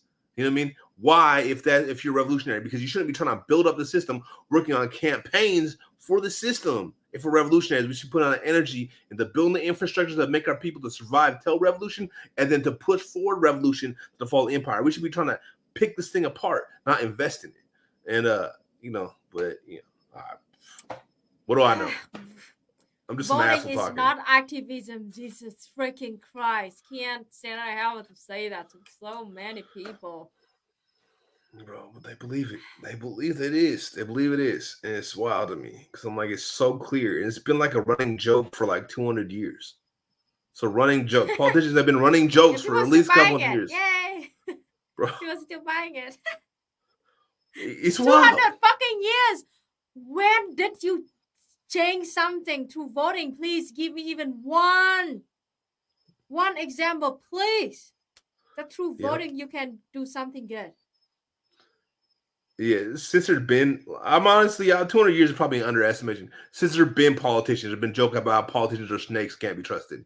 So if there's story and joke about that, we should probably take those seriously and be like, all our ancestors said don't trust these politicians. So we should probably just not trust these politicians. We should probably find other ways to do things instead of being distracted. Just because they're young and people think they're pretty, like AOC, you're like, oh, this young pretty person that got the ambition and they worked as a waitress. Like, Doc, shut up. She fucking ain't shit. She's another tool of the empire, and it's like controlled opposition, right? I don't care if you're talking about federally or locally. It's the same thing. Controlled opposition. They are never going to actually be real opposition because they're not meant to do that. You know what I mean? I've watched people who were organizers. I won't say the revolutionary, they were organizers, become controlled opposition.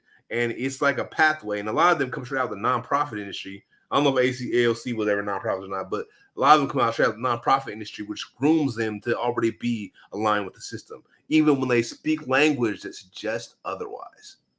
And I don't know. I'm ranting right now just about politics, but this should just always something that frustrated me because it's all been clear day to me and a lot of motherfuckers I grew up with. But we're supposed to be just uneducated. That's why people go like, "Oh, you guys are from the hood, you're uneducated. You don't know what the fuck you're talking about." Like, I bet. I mean, you can correct me if I'm wrong, but the only thing that I saw AOC did was join the Met Gala wearing the white dress with the tax the rich line in it. That's it. That's all she did. Yeah, she's a politician. And by the time you reach any status politician, get any status as a politician, you're already bought and sold 10 times over. Like, I don't care. I've seen it happen a million times. Also, all right, people are going to hate for this. Kashama Swan, no good. No good. I know her personally. She's no good. But people believe that shit because she big things. But by the time, again, the types that want to become politicians generally aren't any good. And there's been a few exceptions, but they only get like alderman runs real quick and then they're out real quick because the establishment won't let them in. You know what I mean? We have to concess so much. And I'm saying this as someone who like on the ground organized people and watched what they did and how they changed to get into those positions. And like a lot of times in my city council, you're already corrupt by the time you're in city council. Sorry, you are bought and sold 10 times over. And yeah, I don't know. They just I don't know. And then I don't know. I just feel like as a black person too, we see over and over again how our people betray us when they become politicians. We see over and over again how, you know, they don't stand by any of us. Like you shit. And everybody's like Obama, like, dog, you not remember how that's a clear betrayal. He's the president. He's gonna betray us. It's given. It's like a given. There's no chance at all that he's not going to. But the thing is funny about it, he betrayed us before he ever became president. If people don't remember his pastor, Reverend Wright, that fool straight up sold Reverend Wright down the rivers because he said America ain't never done nothing good for black people. America doesn't give no fucks about it. And then Obama was like, "Oh no, I can't say that. Like I got to be on the white man's side. I'm running for president." You know what I mean? And he distanced himself from his own passion. The person who married him to his wife. Well, that tells you something. If he's not loyal to him, because that dude questioned America, he sure wasn't gonna be loyal to any of us he doesn't fucking know, give no fucks about. You know what I mean? So it's just like, yeah. I don't know how I got on that rant, but it's so disgusting that Obama, after receiving the Nobel Prize for Peace, right? The Nobel Peace Prize, he immediately bombed 7 countries in West Asia. He bombed the shit out of Africa too, and the Middle East. And Africa, yeah. I mean, man, do we have to say more about like how fucked up the USA is and how hypocrite it is? Oh my! And you know what? BP in Vietnam, we have a big election once every 5 years. And that's it. You just go vote once in 5 years and done with it. And I was shocked. When I learned from EJ that you have a big presidential vote every 4 years, and every 2 years you're going to be like a midterm, something like that. Like, so you go vote every 2 years? So like that's why you're so distracted. That's why you're so fucking distracted. Dude, you never getting done. If you just think about voting like that once every 2 years, like, what? Not just that, you buy into the bullshit hope they sell you that it isn't real. Like that's what they do every 2 years, is selling you some hope. And so, okay, but even if it goes wrong this time, we got it next elections. Okay, that goes wrong next election. What are you gonna be like after 100 elections? Like, you know what I mean? Like, I mean, shit. You literally 100 elections. We 200 years in. Come on, man. It's kind of ridiculous. You know what I mean? We big into this shit already. So it's like, I don't know. People just want to buy it. It's Yeah. easier. It's easier. People don't want. People want to stay comfortable. There's so many people that are comfortable, and the people who aren't comfortable already know better. They're like, this is stupid. This is not even worth it. You can never criticize the Dems because the midterm or election is coming up. Exactly. So it is my observation of the U.S. election.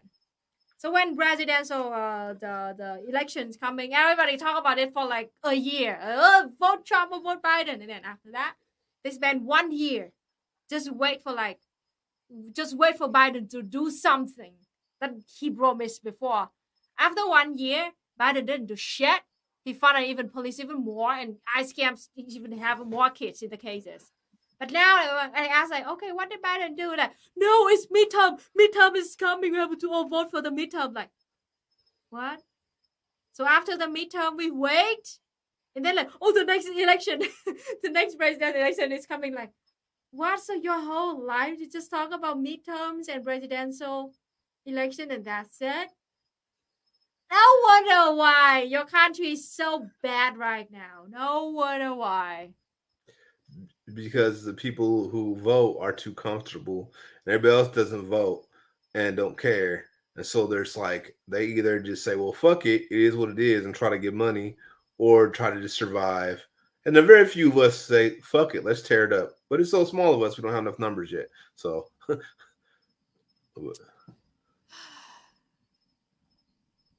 You only vote every 2 years, yeah, right? You only vote every 2 years. It's so amazing that like a lot of people criticize last. People criticize that Vietnam is non-democratic, authoritarian, totalitarian, something like that. And at least we only vote one every 5 years. And you know what? The last election that I went to vote, we had like 5 candidates, and I had to choose 3 out of 5 from that. And I voted for 3 hardcore communist tanky candidates. And you know what? All 3 of them won. So all 3 of my votes counted. Awesome. It's wild, man. It's wild to see that it can actually mean something. But I mean, it's kind of what it'll be interesting if I do get to come out there at some point and see what it's like out there. Because here's something I want to ask you: do y'all have hoods out there? Like what like hoods, like ghettos, the bad neighborhood, the neighborhoods where everybody's poor and there's a lot of crime and a lot of stuff. Got it. Yeah. We have in 2 big cities, Hanoi and Ho Chi Minh. In Hanoi, we in Da Nang where I live, or in my hometown, we virtually don't. Mostly in 2 big cities, Hanoi and Ho Chi Minh City. We do. So there are clusters of poor people still, like. Okay. And the thing is that like lots of people in big city like that, they have house and rice farm at home, but they still left all of that. They went to big cities, try to find a job, something there. And it's also a sad thing is that like because of Asian Orange and all kinds of stuff like that, we have a lot of people with like addict problem. So like they actually like they left their own homes and never like they forget about that, and then they just like wandering around in the city. It's really bad and it's really sad, and I do hope that like our central government will do something better to help those people. I went to the what do you call it, like the ghetto area in Hanoi when I recorded a video there, and they mostly like women from 30 to 40 years old. They left their hometown, went to big city, live there for a few months to earn money, and then go back to the hometown to save as much money as possible. They go there and live in that area, so they don't have to pay any rent, and they go back home. But yes, it is a big problem in Vietnam too. Okay. Yeah, I was just kind of wondering because I don't know how like I know I've seen EJ throw praises on it, like so I kind of wonder how it look. I still wonder what the hood looks like there compared to like here, because yeah, here it gets kind of wild depending on where you are. Well, also what time. When I go to Hanoi, Ho Chi Minh again, I take pictures and I might do videos about those people too, because it's a thing that I really hope our government will address that more and have those ways. Da Nang did it. Like before COVID, we had houseless people on the street in Da Nang. That is true. But during the COVID last year, the local government just like help everybody because we have to have them, or else they will spread like the virus, you know. So the local government went and then looked for all of them, brought them to the centers and help them. So like now virtually, I don't see any houses people on the street in Da Nang anymore. So it means that they could fix it, and they did fix it. But they were also assholes because they didn't fix it before. They only fixed it when the pandemic happened. I specifically remember in Seattle it being kind of wild because, like, the houseless communities were some of the last places to catch COVID. That's ironic, right? Because everybody was so indoctrinated, like, oh, they're dirty. They probably got whatever disease. So since COVID is happening, you know, home people have COVID. It's like, not really. People don't really start getting COVID till like the shelters and shit. The shit, like people were standing outside on the streets outside weren't catching COVID. The shelters started catching COVID first because the staff were bringing COVID into the shelters, right? But people were making so much. I'm not blaming the staff because people are trying to just help support. Oh, it depends on the staff, but a lot of people who do that job are trying to help and support, right? But the thing is, like, what happened? Reason that it happened like that way instead of the households people getting it first is because, let's be a buck, when we talk about what type of disease it is, COVID in the U.S. was a privileged person disease. People who could travel were the first ones to be able to catch it, right? And so the people at the bottom were some of the last people to get affected by it. Especially when they're ostracized. Like, so house people are ostracized. Like, if you have a job, you're not ostracized because you're still around people who, so you can be poor with a job. But like when you're like literally, so service industry people got screwed. But like house people were the last people to get hit with it because, at least in Seattle, I'm not speaking everywhere because I don't know where it was, but in Seattle specifically, I noticed that. And it was just because everybody already distanced themselves, kept social distancing from houseless people in the first place because they didn't like it. So house people were like kind of in a bubble without being in a bubble, if that makes sense. And then the first places to get it in the houseless communities were the shelters because the staff were bringing it in because they were catching it and not knowing it and then giving it to the people that they serve. Yeah. So. Yeah, lots of people. I mean, do you see that like the Western media outlets, they don't even report about COVID-19 anymore? They act like everything's gone. How many people died of COVID over there already? Shit ton. I don't know at this point, COVID. I'm Googling COVID-19 death. Million plus. Easy.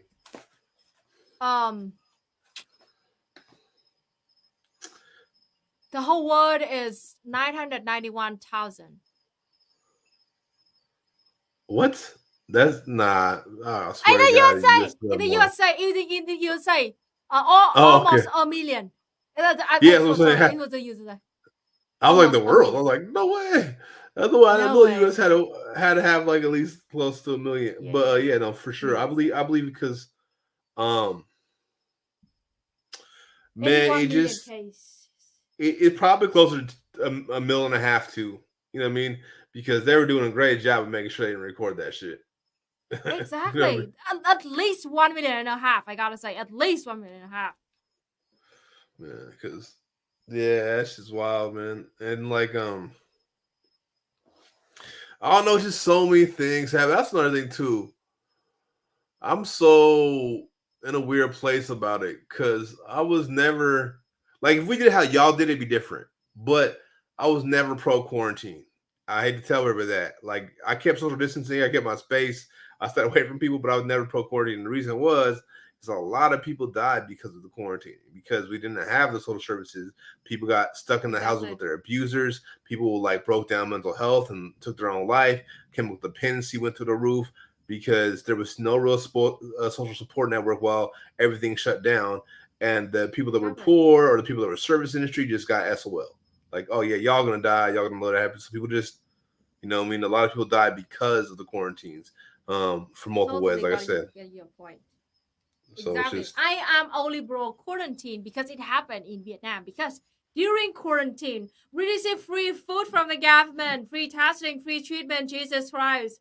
That was why quarantine is good. Of course, it would not work the same. If you got like stuck in your house with no food, no money, still have to pay rent. Of course, you're gonna bad because it's gonna be bad.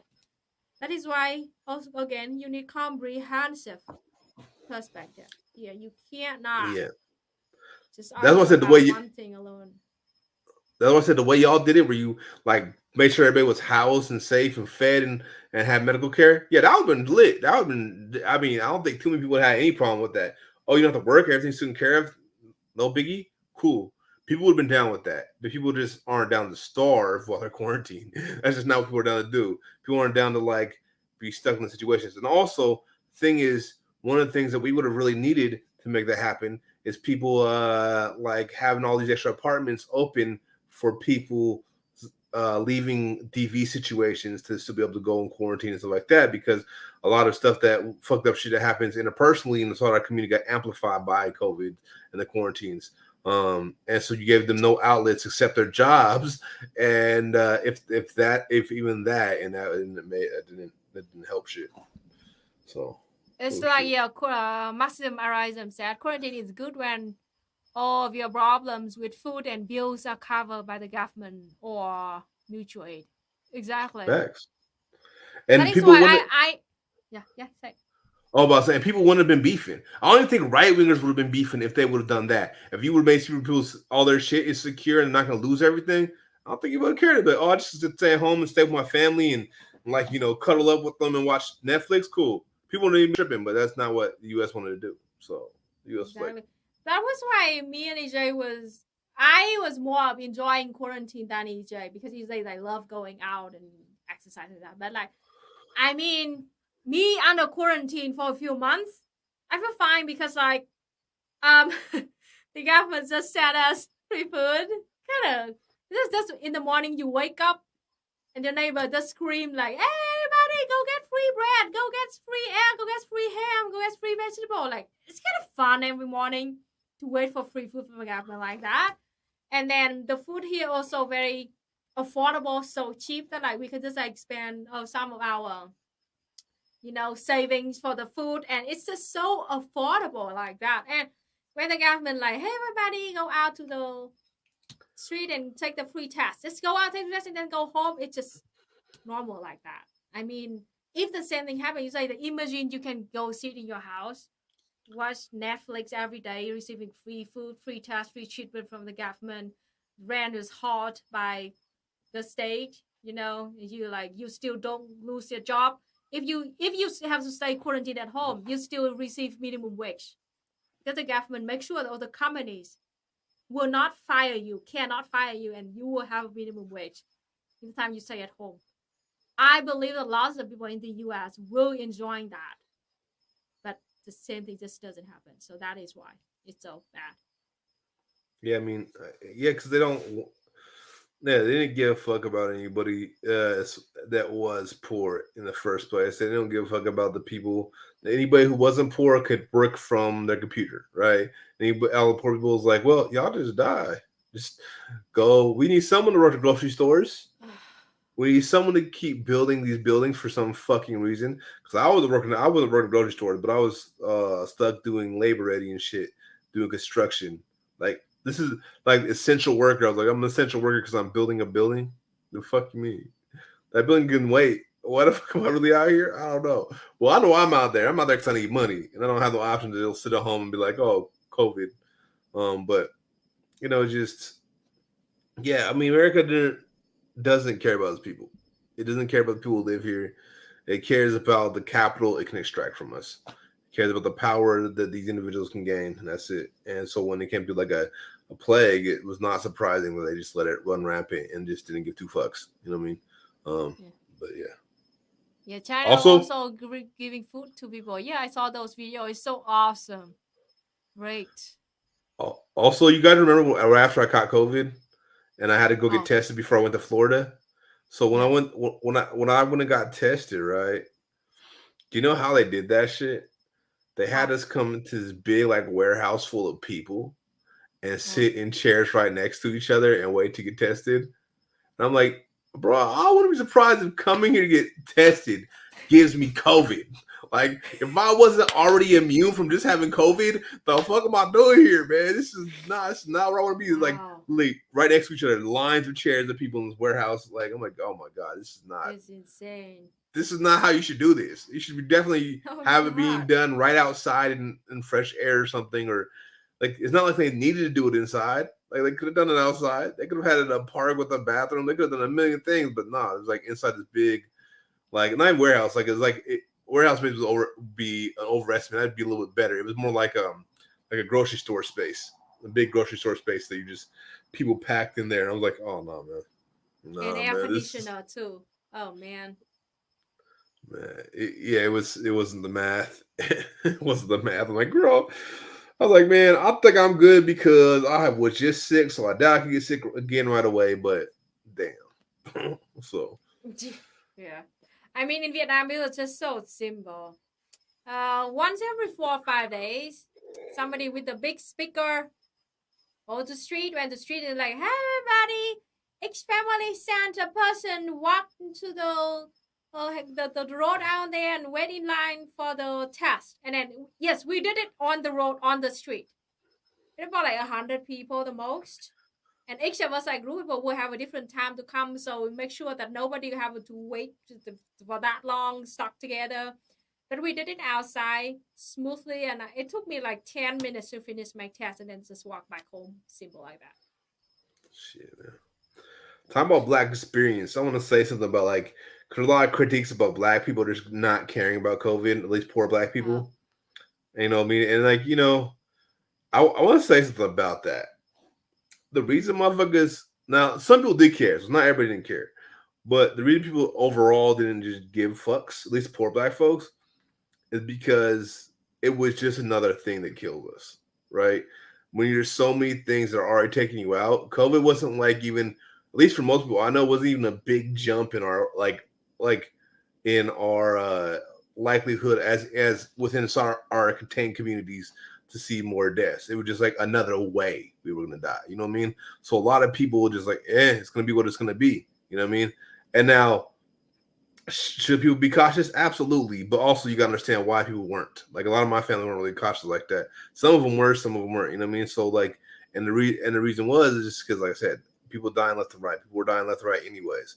And so one extra thing doesn't mean anything. People were more stressed out. And more people died, honestly, probably the economic ramifications, or at least a lot of people I know, than from the disease itself, at least among Black folks. I know more people died among other people, but like when Black folks, a lot of people were dying from like ODs and fucking getting shot, robberies and shit, because the economics were so fucked. People were so desperate. People were doing wild shit. You know what I mean? So that was killing a lot of people, and so it was just another way for us to die. So it wasn't really like a when you live like that, when you know you're just likely to die anyways, you don't really trip on it. You just another thing. Fuck it. Even if you're completely understanding it's real, it's like but you know, life's already like really fatal for me. So yeah, Black in America, I love it. You see, that is why, like, I just, even though I was born in extreme poverty, but it's still so much better, you know, living under racism and poverty. So if you want to be born in a society when, like, extreme poverty but no racism, or living under both racism and extreme poverty, I mean, it's obvious, right? So the point is, like, having self-determination is very important, and having revolution is very important. Vietnam could only have that because generations of Vietnamese people sacrificed for this, and we determined to win against imperialism like that. And we way over time, right? Yeah, and I think that I will make chili this lunch. I'm gonna cook it. And PB, this is really great conversation. And I'm happy that both of us can just dunk on white people the whole stream. Happy. That's why I don't have very many subscribers. They're like, stop talking about us. You're so mean. Bro, hey, can I tell you so something? mean to white people. Maybe we should say sorry. It's so mean. People legit think I'm a black separatist. Like on here, I'm like, nah, I'm just a hood nigga, bro. Like you think I'm a black. I'm not. I'm just a hood nigga. You know what I mean? Yes. Do I prefer to be around my people over white? Yes, of course. Because I deal with the same bullshit. But at the same time, I'm not even a black separatist at all. People are so convinced because I just don't hold my tongue. I'm like, nah, I'm just a hood nigga. I'm just saying what I see. Don't fuck me. I see this. This is what I see happening. I'm gonna say it. According to lots of white people and white liberals, you are fascist, white supremacists, and black separatists at the same time. To them, I am anti-white racist. What else? I am pro-ethno state, and I advocate for white genocide. Yeah. I'll make use of that too. I've been white genocide. We even had he was really quick, but the one time Voosh, I know heard me speak when they were reacting to that one where we had everybody on. Apparently, according to Voosh, I'm a eugenicist. Apparently because I clown on my white side. I don't know. I'm eugenicist. Apparently, you know what I mean. Maybe me and BP are actually like the evil, the cartoon villains here. We all just want to slaughter innocent white people. Yeah. Who's ever going to defend the poor, oppressed white people? Nobody's ever going to defend them. Poor them. Blue-eyed people are the most oppressed people on earth. We must protect blue-eyed people. Exactly. If they get dirt in their eyes, they'll no longer be blue. You know what I mean? It's so great. So I hope that in the future we can have a more talk like this to dunk more on white people. But thank you so much. See you next time. All right, peace. Oh, real quick, before we jump off. Everybody, if you can, go ahead and check out my new video I just dropped about Muskie and mind control and how he wants to chip our brains. And it's kind of reaction / conversation about this video around neurochip. And subscribe to Overthrow Media, Villainous_music, and all the socials, including Patreon. Yeah, that's all I want to say before we hop off. Yeah. And good rocking with y'all. I'm gonna check that out. Yeah. Thank you so much. Bye, everyone.